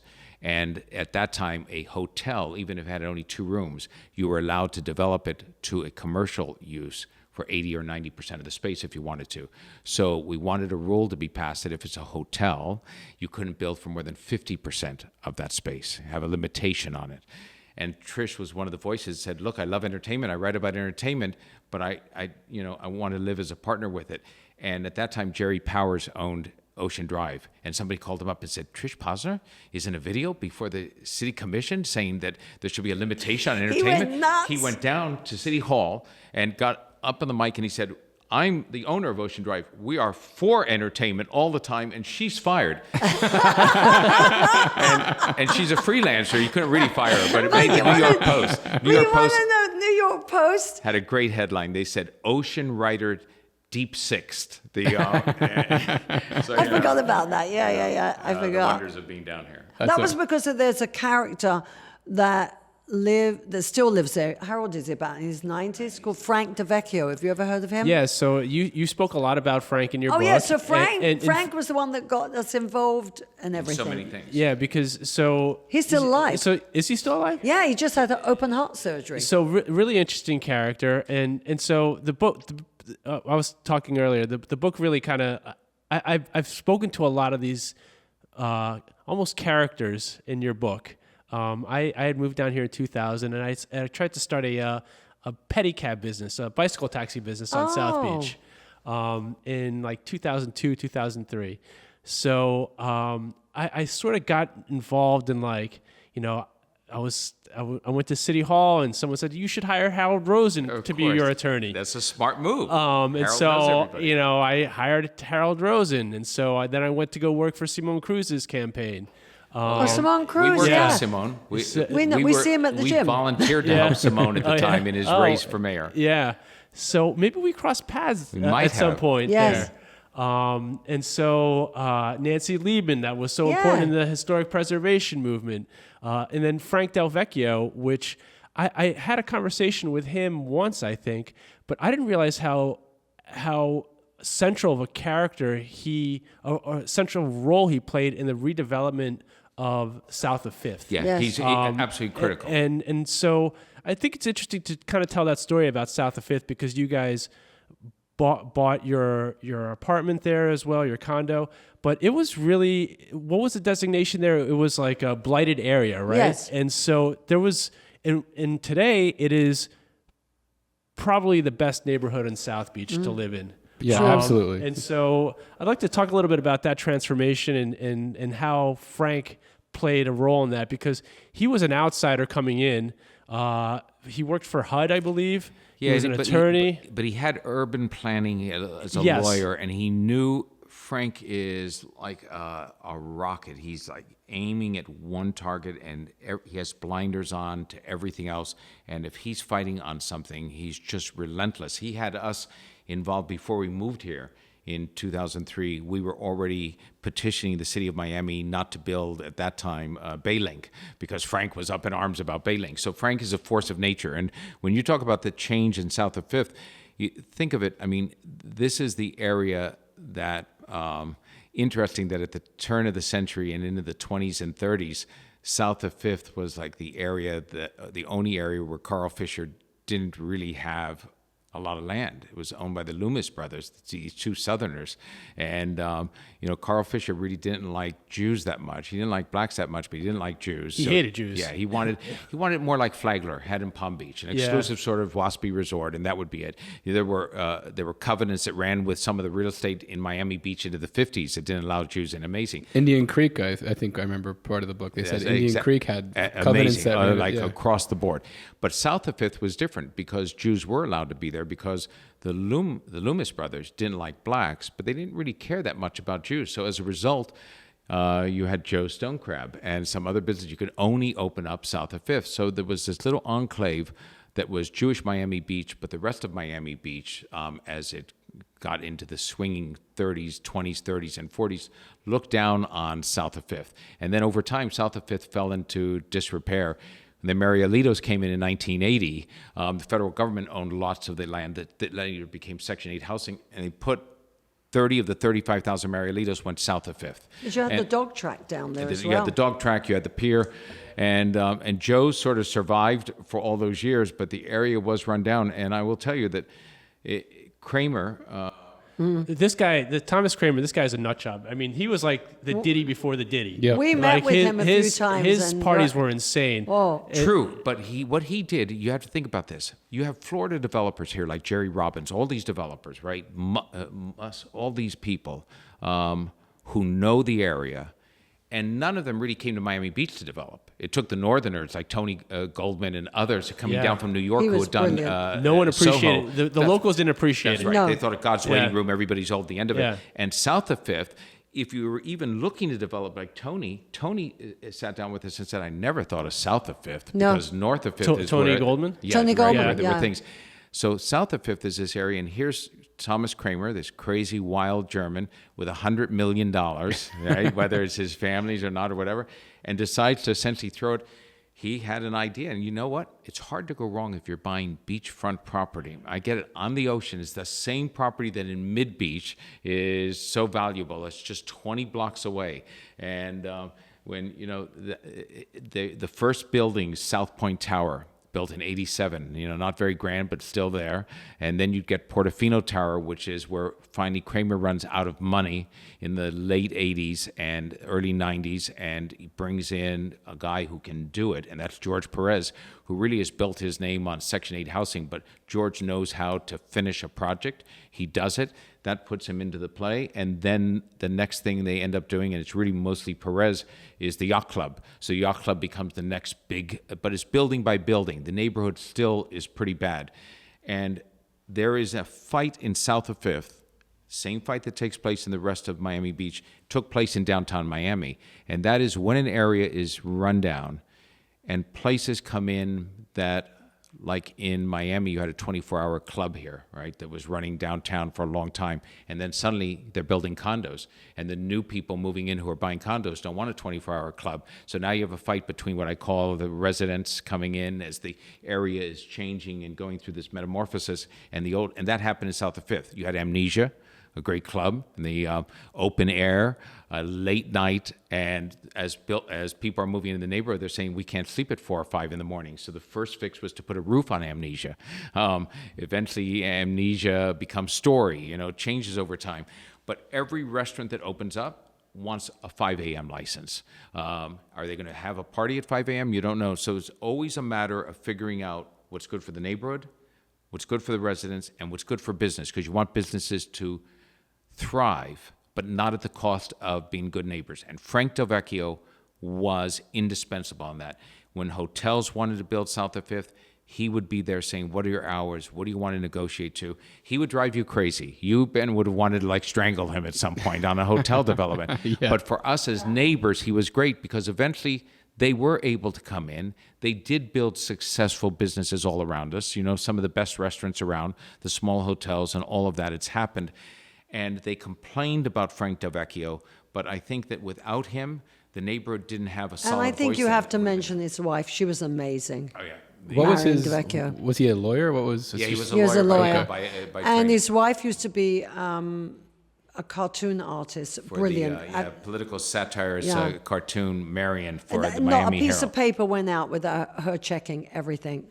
They were two. We appreciate being like a duo that works together and They does were. things. They definitely Yeah, were it as well. sounded like you guys had similar roles in your relationship. Yeah, she was amazing. It was so interesting. Like in the beginning of Miami Babylon, you talk about like the history, how they built Miami, and it's so crazy what you could do back then. What they, Fisher just was like, I'm going to dredge up some islands, and we're going to build a causeway across it, and we're going to rip all these mangroves out, and Yeah, but it's you think though? I mean, I still can't believe this. This is why it's such a great story, and we're doing. By the way, I have news to yeah. announce here.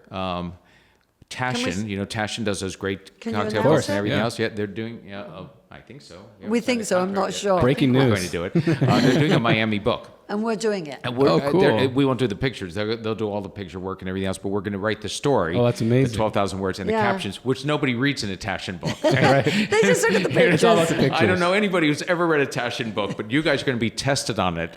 So I hope you do Incredible. read it. Yeah. It's a good cocktail book. But Absolutely. The story's so great, because you go to Boston, or New York, Cincinnati, any other city up north, Chicago, they have these histories that go back, San Francisco, the mission in the 1700s. Then Miami is this inhospitable piece of swampland that nobody wants. You've got this state that Florida, that essentially the Spanish have to give up in the middle of the 18th century to the British because they've lost the war. Okay. And then 20 years later, the British say, we don't want that like swampland. We'll trade it for the Bahamas. Oh, okay, we'll do that. So the Spain gets it back.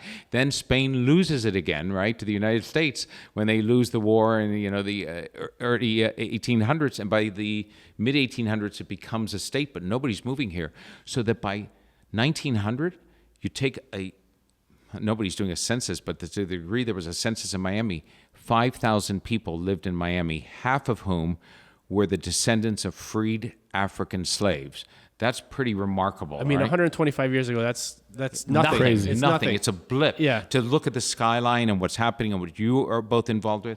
So nobody understands how it went from literally zero. And then what we think the story of Miami and Miami beaches, from having studied it and written about it, is it's a story of not only unusual entrepreneurs, great, selling swampland and the whole bit, but it's boom and bust.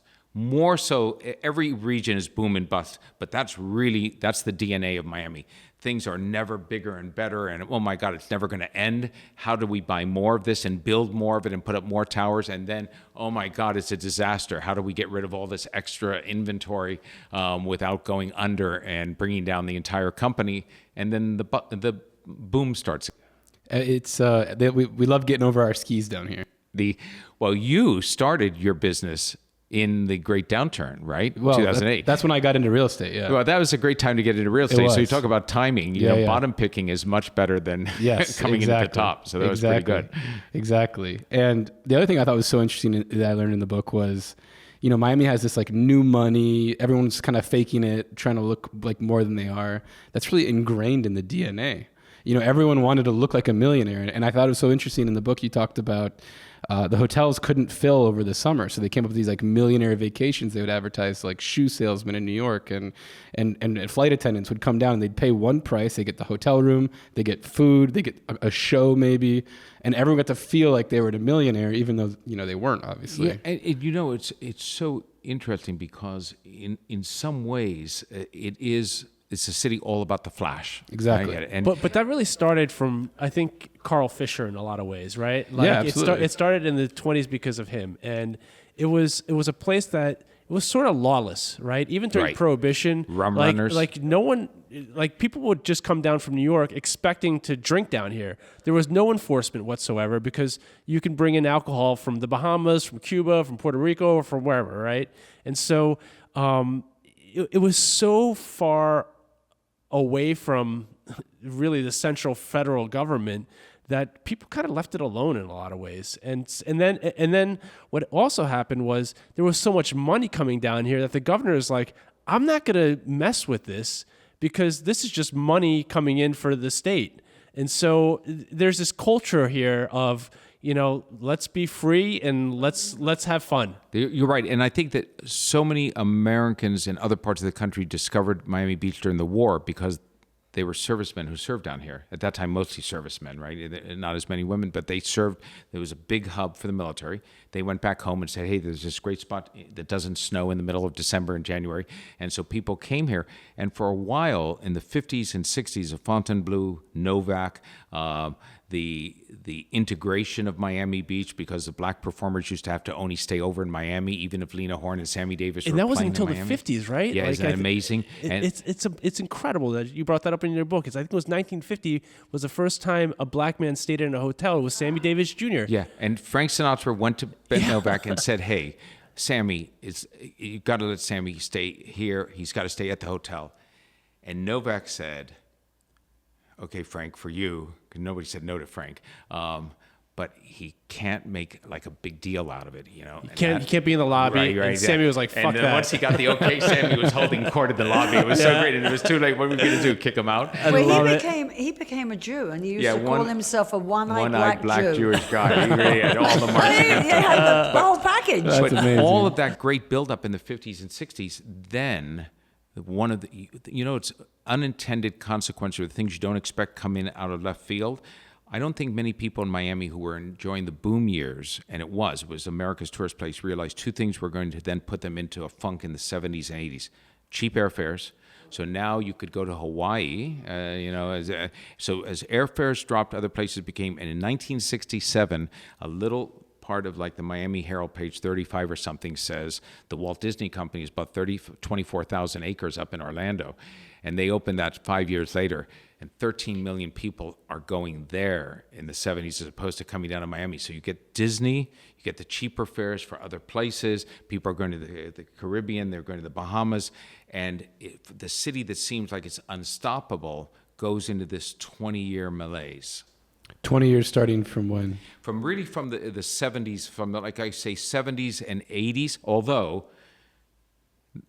that's not a bad time if you're talking to somebody who was in the cocaine cowboys.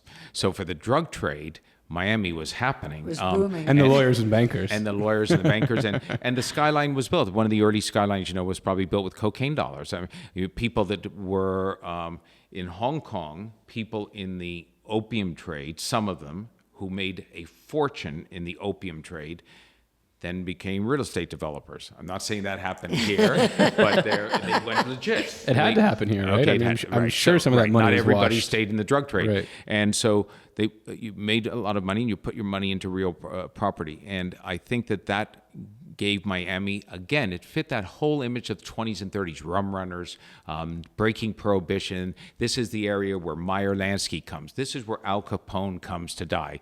This is where, the mafia is spending.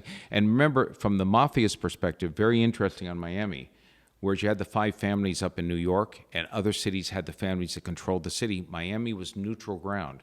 Sort of like a vampire saying, if any of you seen the John Wick films, there's a hotel in which you can't kill other people, right? Yep. You get to that hotel, you're safe. Yep. That's the equivalent of Miami. No wars here. That wasn't always followed by the Colombians and the Bolivians on I understand that, on the drug wars. But the mafia didn't fight turf wars here. They all came here to enjoy their spoils. That's true. I didn't really realize that, but you notice it in all the movies, like all the old mafia movies. They come down here to hang out, check out, maybe open a nightclub, but no one's really getting into it down here. This is that's interesting. I never really noticed that. And I think that one of the things that's affected Miami over time, is unique to American cities in some ways, is that every time there's a political crisis in a Latin American or South American country, the top 1% or top 1/10 of 1% of the country with real wealth will sort of hedge their possibilities for instability in the country by moving some money out. And if they're moving it into the U.S., the place they feel most comfortable often is in South Florida, into Miami, an area that's largely Latin in which you can find people. You don't have to necessarily stand out. You're not going to Chicago or to Dallas or some other place where it might be unusual. And so I think that those spurts of money that come in often go into real estate. They're putting it into what they view as a safe haven, which is property. And that's been unique. And look at this town has been formed by the first wave of Cuban immigrants who left after Batista fell and Castro came to power. Hard-working Cubans who have today wield not only fortunes in terms of real estate and business, but political influence in a way that a few other immigrant communities do in any other American city because of their hard work. But going back to what you're saying, I mean, a lot of the Cubans that came to Miami were also the very wealthy Cubans. And so they came here. The Marielitos, not so much, but the wealthy Cubans that were entrepreneurs in Cuba also came to Miami and started building businesses here as well. That's right. But the two things about that, and we've interviewed like quite a few of them over time. The number of them also were political prisoners under Castro, released, they got out. And they were the wealthy Cubans, but they came without their wealth. They left it behind. So they arrived here knowing that they were capitalist. They were committed to be able to do it. What they call the Jubans? Yeah, and the Jubans as well, the Jewish a Cubans. lot. And so it was very fascinating. And when the Marielitos take place, which is really this period in which you know Castro saying, okay, to Jimmy Carter, you want to have Cuban immigrants, we'll send them by flotillas and boats and everything else. Some of the Cubans who had arrived in the early 60s and built up businesses and reputations for themselves were the ones who were afraid the Marielitos would ruin their reputation. They were suddenly going to be, the ones who were tarnishing the Cuban reputation in South Florida. It was very interesting to see that. And that shows you that they were really here for a long time. But also, those early Cubans, and I'm going to say this as an overgeneralization because it's impossible to always say, one group, this is how everybody thought. Through the 60s at least, I'd be willing to wager my apartment on it. They were all hoping to go back to Cuba. They were not here as full-time residents. They were going to build what they could here, but the minute Castro fell, they were going home to their old Cuba. And then over time, they had children here, and then they had grandchildren here, and here they are. And just one thing about Jimmy Carter, too. Like, Jimmy, whatever flaws he may have, he's the one that said, you know what, we're going to allow everyone to come into this country. So, he didn't put up he saw this as a real humanitarian issue, and he's like, we'll bring everyone in. Yeah, no question about it. And look, as with anything, if you have a very open border policy, right, like that, you're going to have some people that don't like America, like the Castros, who are also going to say, you know what, we'll send everybody over, including some people that are giving us trouble. Well, I mean, Castro cleaned out his prisons, that's right. Put them on ships and sent them over here. Yeah, Scarface. And so, I mean, it was incredible, the amount of crime that happened. I mean, you had some statistics that were unreal about how many, murders that were happening and how many people were convicted of violent crime from Cuba that had come here too. So not only the crime rate went up, but there's something else that people often forget and figure this. You see real estate and you know how affected it is by economics. So in Florida, in Miami-Dade, just the county, the unemployment rate before the Marielitos was 5.5%. Not that great, but that's what it was. Went up to 13% afterwards. Not just Marielitos, but it was just a bad time. And that was also, think of this, in April of 80 is the beginning of the flotilla. It's really coming. In May, an all-white jury acquitted some Miami cops of killing a black former Marine, a civilian, and riots took place that killed 18, burnt down Overtown. It was just so you have the Marielitos coming, you had the race riots, you had Miami police on big indictments being indicted at that time for running corruption and drugs. You've got the cocaine cowboys arriving and playing at the edges. Unemployment is up, crime is up. And so the 80s is a dicey time. What was the turning point? Reagan sent the army in to sort of fight, Oh, literally, wow. Right? To fight, literally sent the army down to South Florida. Hard to imagine. I mean, interesting that we're now dealing with the president sending in the National Guard to cities. I'm thinking, here we are 40 years later, 45 years later. You're right. And at the time, actually dispatched the army to fight offshore, to dry up the drug trade, and there was something else happening. There's the natural, by the late 80s, the big movers and shakers for drugs into South Florida. Some of them had been arrested. some like Carlos Lederer, and that would later be arrested. And others were expanding beyond Florida. That was now no longer just a spot to drop drugs and distribute. It was just a distribution point to go further north. You were distributing in other cities. New York became increasingly important. Other groups were getting involved. We were fighting with Jamaicans for control of the trade outside of Florida.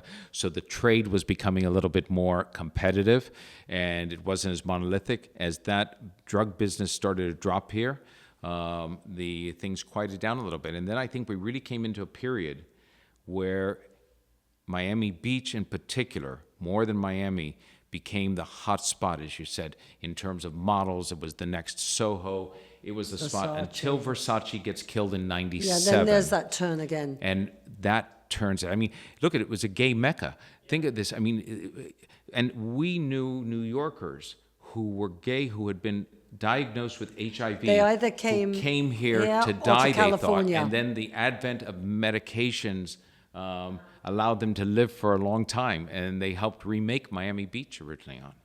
That's crazy. So Reagan sent the army and cleaned it all up. Miami Vice aired, which helped. Yeah, Yeah, absolutely. absolutely. And we Glamorized. talked to Bernardo Forte about this and how Miami Vice really kind of put Miami on a map globally, Definitely, right? 100%. And so I think a lot of people underestimate, I did, of the impact that Miami Vice had on our city. Yeah, no, absolutely. I mean, to the extent that a television series can change the nature, although think of it, I mean, you look back at Miami Vice, I mean, it's cops and robbers. Yeah. It's Yeah. vintage Miami. It's drug dealers and cops. You even mentioned in the book that the scenery, the backdrop, the city was almost a character in the show. You know, it was almost like one of the main characters. Michael Mann, doing that opening sequence with the Caribbean-looking music. green water, the music, everything else, and you look at that and you think to yourself, "Hey, I want to go on a vacation down there. That's where I'm going to take my next Well, the holiday." Deuce is still on the beach. Yeah, the Deuce, the bar is still on the Oh beach. yeah, Yeah. Oh yeah, the Deuce. I bet. I can't believe that place is still around. He's still there. I Smell. You walk. I brought my friend from New York down there last year, and we went in there, and he's a chain smoker. He's like, he walks in there, he's like, you could smoke in here? He's like, this is unbelievable. And he's like smoking cigarettes the whole night. Well, we walk past there sometimes on the Saturday because we go up to see a couple of friends. You walk past and the smell is unbelievable. And I think, you too will get this and I think if you ask a lot of the real estate people who have seen Miami Beach develop and the Florida-based, they will tell you that the Art Deco designation, making Miami South Beach the largest federally designated historic area in the country, was a big plus.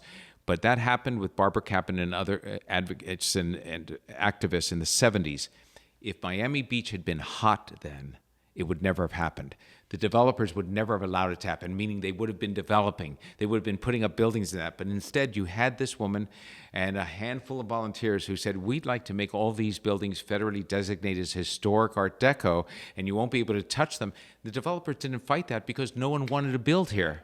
If it was really, so that'll tell you how, in an odd way, the fact that they were able, as a handful of volunteers, get the federal designation for this Art Deco district will tell you that nobody was really thinking of putting big money in I here. think Miami Beach has more competition now with Brickell, Design District, Wynwood, Midtown, Even definitely. Edgewater now, it's still, half and half, but Edgewater, you're on the bay. Edgewater's coming. Yeah, all of that, yeah. Yeah. So I think that has definitely affected, because there's a lot of empty places. Quick question about Baylink.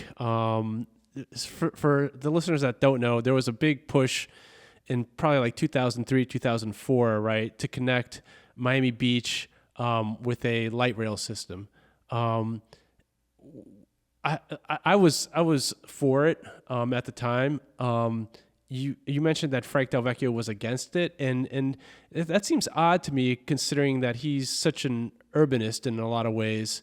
What was the issue with it? And the big thing, I sat through those commission meetings, and I heard people over and over saying, we don't want the people from Miami coming over here. It was almost like their way of creating some sort of segregation. Boy, yeah, I'll tell you. And if that's the case, boy, that makes me bristle. The same with Trisha. If I hear anybody in Miami Beach say, we don't want Bay Link because we don't want the people from Miami coming over here on easy and fast access and no, I say, you're a jerk. Excuse me, you're a jerk. What we want actually is people are coming over here anyway. They're coming in. They're having to pay exorbitant fees at parking lots, $20 and $30. They're bringing in their workers. Yeah, workers.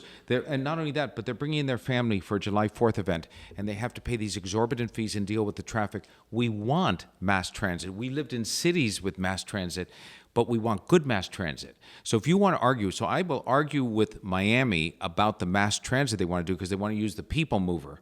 I don't think that's the greatest thing. I'd love to see actually an extension off of real railway. Like bringing the Metro Rail here. Yeah, that's right, Yeah. to bring people in.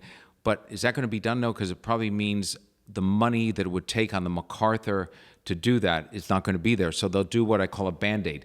Not the greatest So fix. Bailing to you was a Band-Aid. The Bay Link as a people mover is Yeah. a Band-Aid. Yeah. I'd love to see real mass transit, but it's fantastic. How can we on Miami Beach as residents not want an effective, real solution that provides us the ability to go back and forth? We want to go and see something at the Arts Center. We want to meet friends at Brickell. Instead of having to take the car and deal with MacArthur, how great would it be able to hop on a train at 5th and Alton and come over? Fantastic. You'd be here in 10 minutes versus an hour if it's rush hour. Yeah, no. So and having lived in cities with tubes with you in London and subways in New York, I understand how indispensable it is. So you're right. You do get that view of people saying, "Oh, we don't want people coming over from Miami."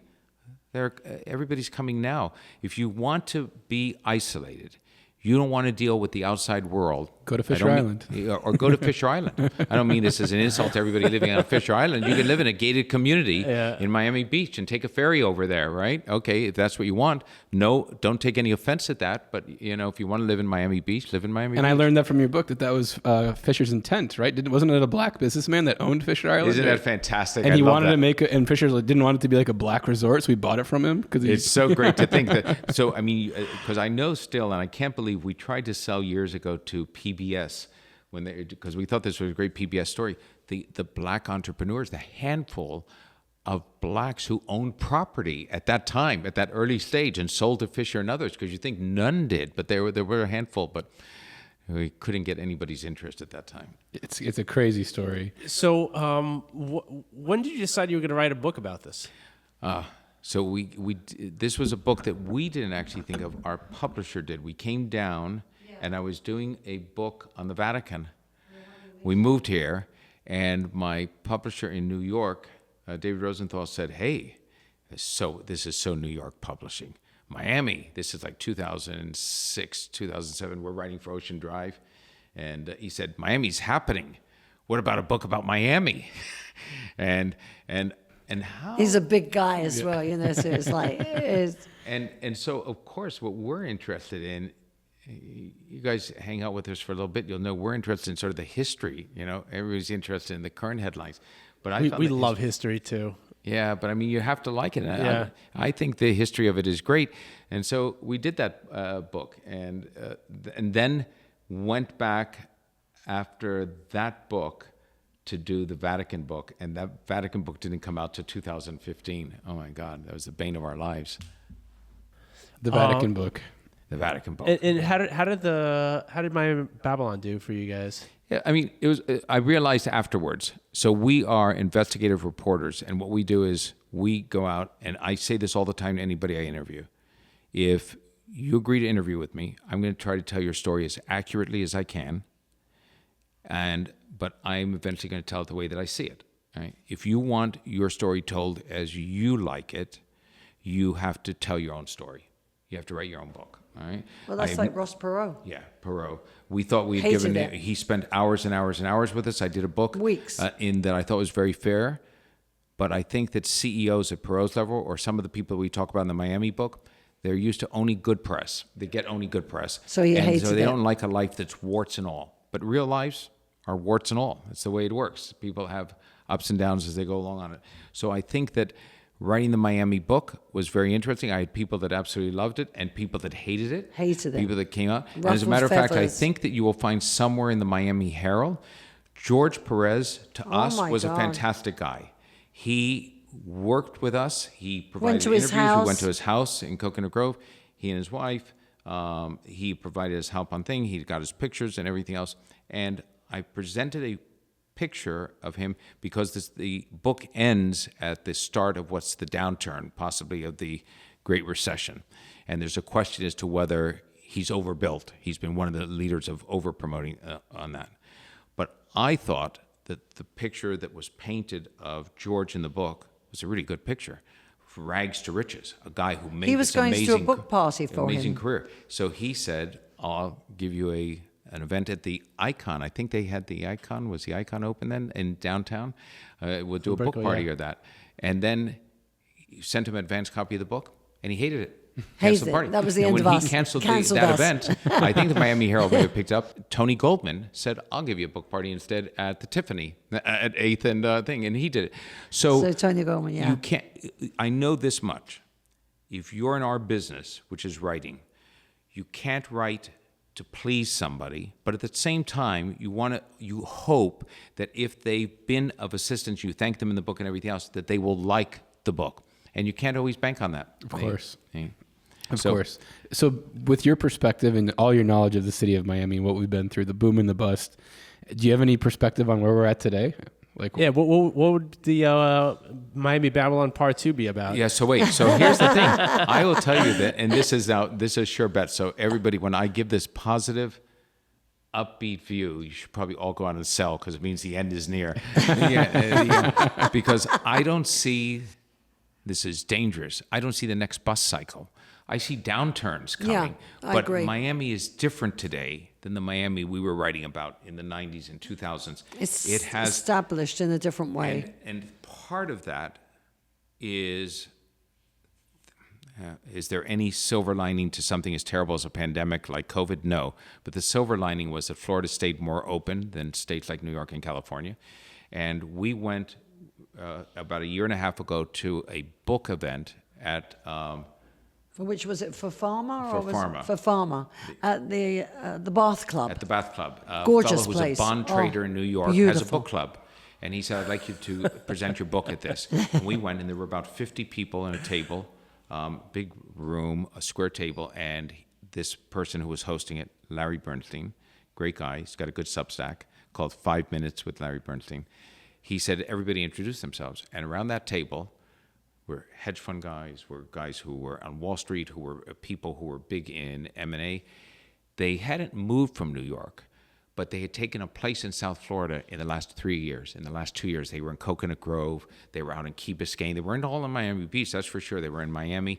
They had taken large multi-million-dollar properties. I've lived in South Florida now for 2 years in Key Biscayne. They have their New York spots.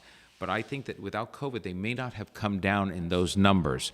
And the hedge funds, the big things, the Griffiths of the world, the Ken Griffiths of the world, the others who have come here have given it a solid foundation that will have downturns like everybody else. It's going to happen. We'll overbuild and think it's never going to end, and everybody thinks they're going to be the last developer to get out before it ends. You know, it's very funny because I have some friends that are real estate agents, of course, and they always... Everyone's a real estate agent. Everybody right? is. Everybody, I'm not. I'm surprised you're not. Yeah. No. They said that they have people getting in touch with them from New York, preparing if Mandami gets in this mayor. Oh, that's They're one of moving my. it. I've seen a meme recently, and it says it shows Mamdami. It says the number one Florida realtor for 2026.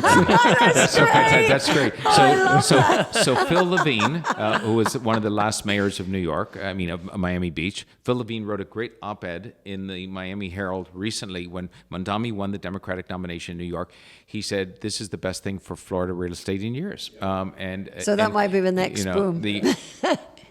So I think that we used to, before the crash in 2008, we used to take pictures occasionally of how many cranes were up. Yeah. There were a lot of cranes everywhere. Everybody was building, right?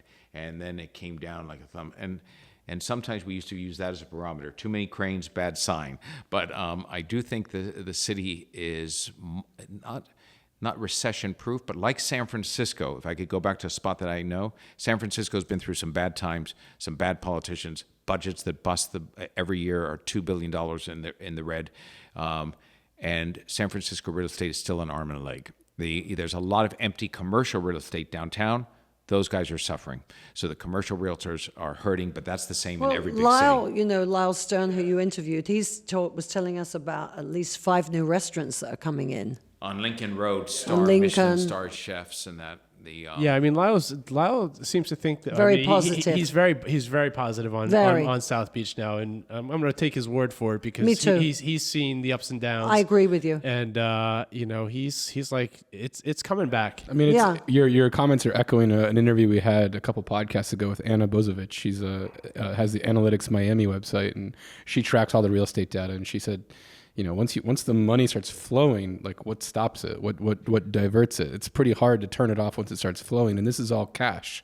I think she said, was it 70% of the sales over $1 million were cash? Amazing. It's a remarkable number. It was around there. So here's the one little like speed bump potentially down the road, which is a lot of the new money that's come in, not meaning new money that they made it yesterday, but new money in terms of South Florida money, and people who have moved here and everything else, they've never experienced in Andrew a Category 5. Yeah. So if every year we're rolling the dice, I get it, Yeah. right? Yeah. We don't think about it, but if That's a what I Cat 5 hits this area and really devastates it, it will rebuild. Right? You'll buy stock in Lowe's and Home Depot because the stocks will go off in the rebuilding. But the people who have come to it as a playland, a $15 million penthouse, and they like it and they want to just go out to the clubs and the restaurants, will suddenly say, "What? That can happen? Where's Art Basel?"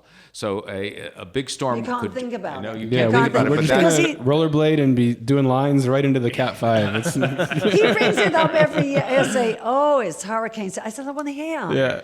and that will, of course, be the time to buy for very, very brave real estate investors. Well, I saw those houses on the water. Yeah. So, quick question: Do you guys love Miami?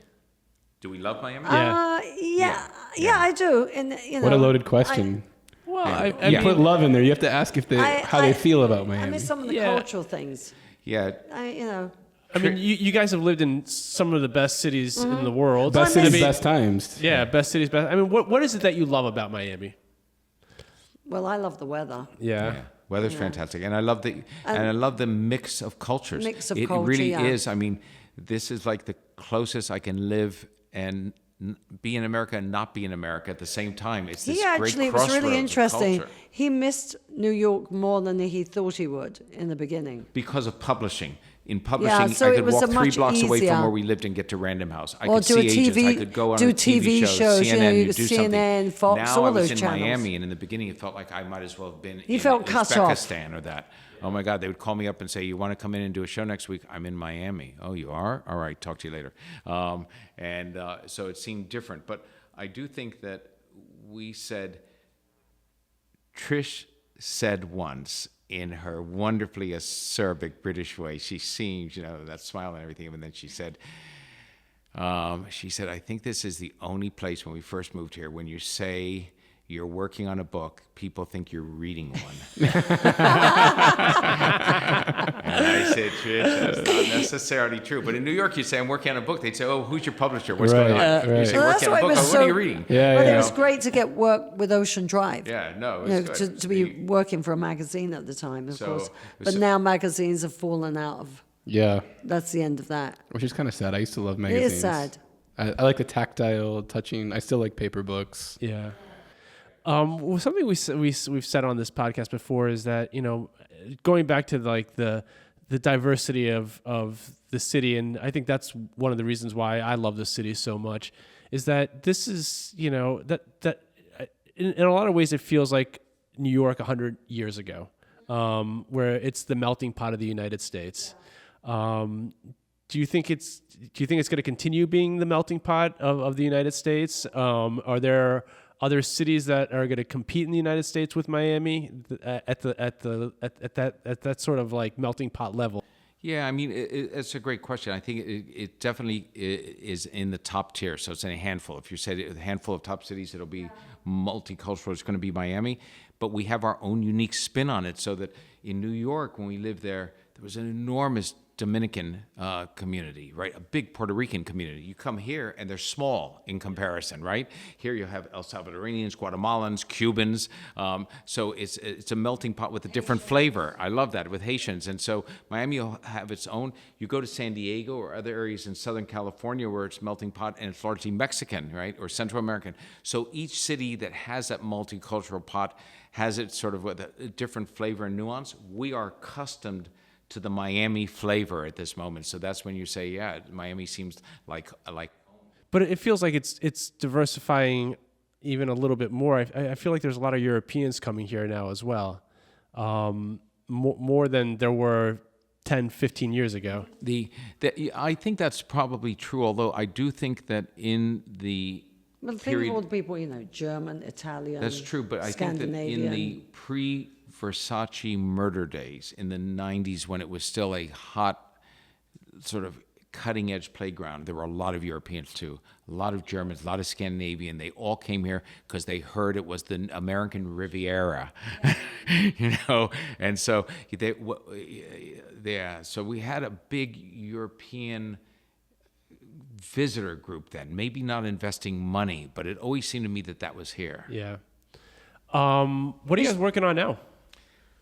So we're doing a project. We're doing a great project. Great project with AI, which AI. I'm under a do not. You can't really say what it is. You're under Just an AI. NDA? But it's going to be one of these It's things. really if good. It Yeah. works, and this book gets published in the next 6 months or something like that, it's going to be one of two things. Either We'll come on your show. every publisher will say, love "Oh that, my man. God, why didn't we think of doing that?" Or they're going to say, "Who was No. crazy enough to think that would work?" It's very, It's either very hit fun. or miss. Yeah, it'll be good. Yeah, it's very How long have you fun. been working on it for? Maybe 5-6 months. Okay. Not Yeah. very long.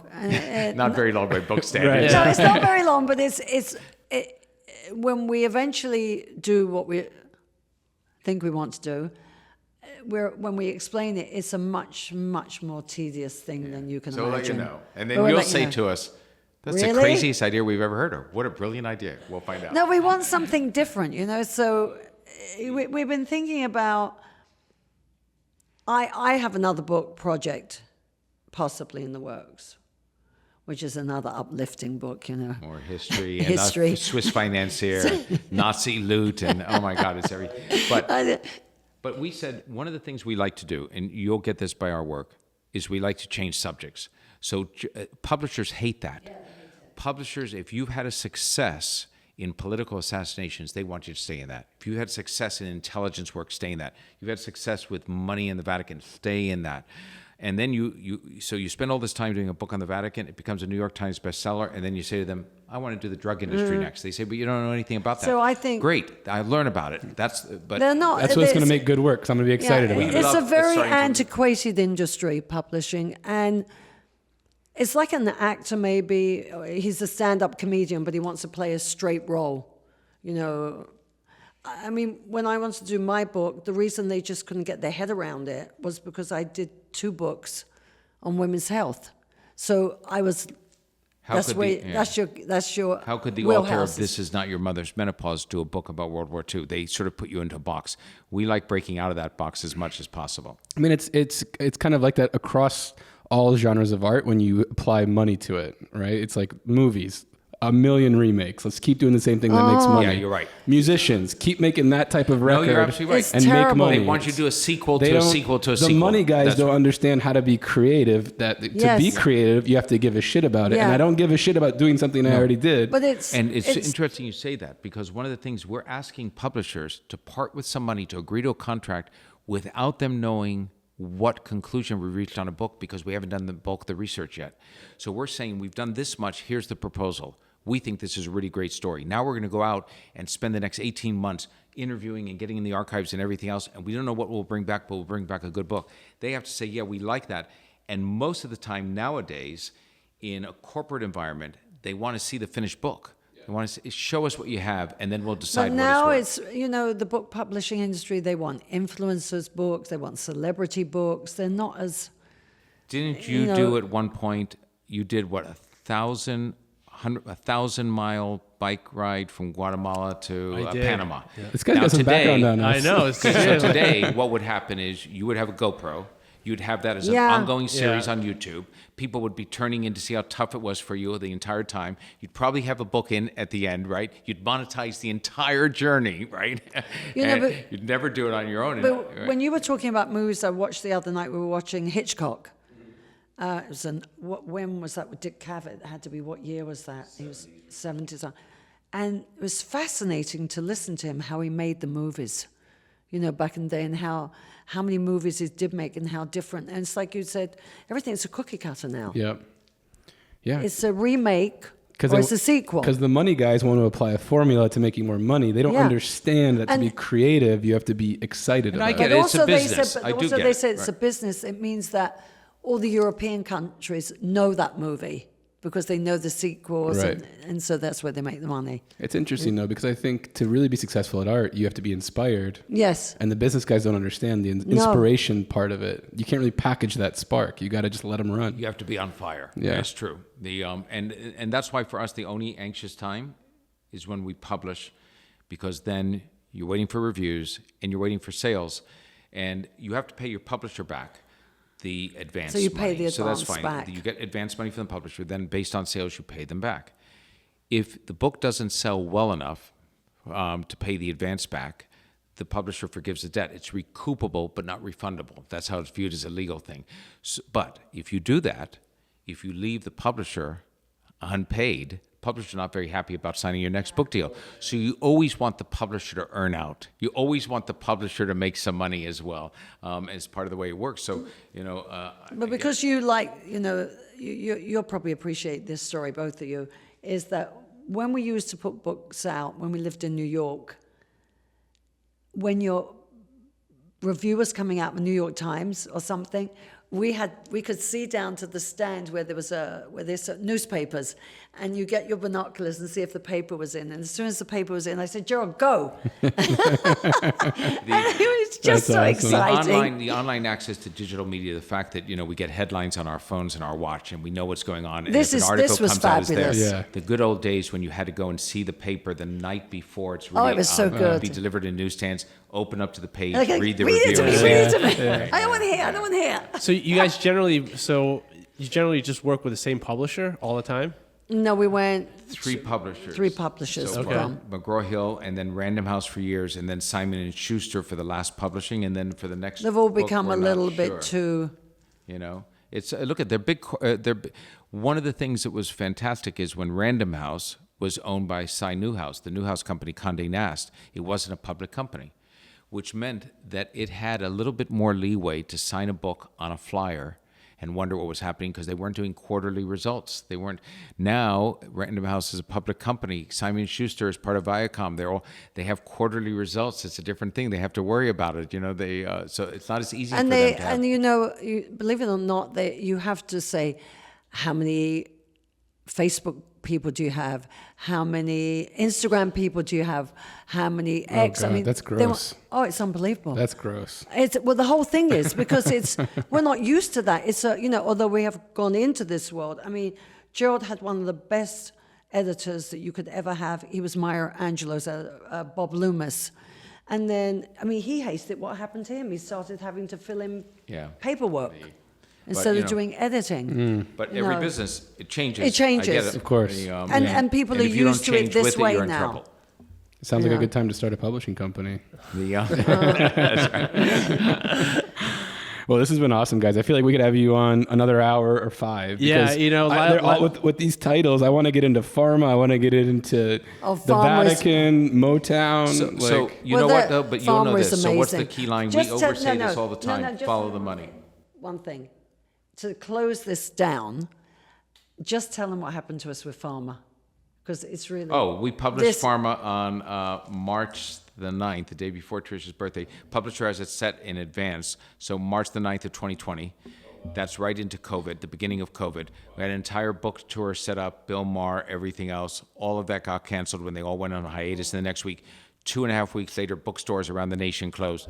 I can tell you, I don't always have good advice for wannabe authors, but one bit of advice you can take to your grave is don't publish when bookstores are closed. Now, a lot of stuff may be online, but there's still no readings, no nothing else. And so we went through COVID with pharma, and it was tough to get the word out. But, it's the unexpected part of publishing. You're publishing a book. We had a friend, Jeff Toobin, colleague, who published a book on the Supreme Court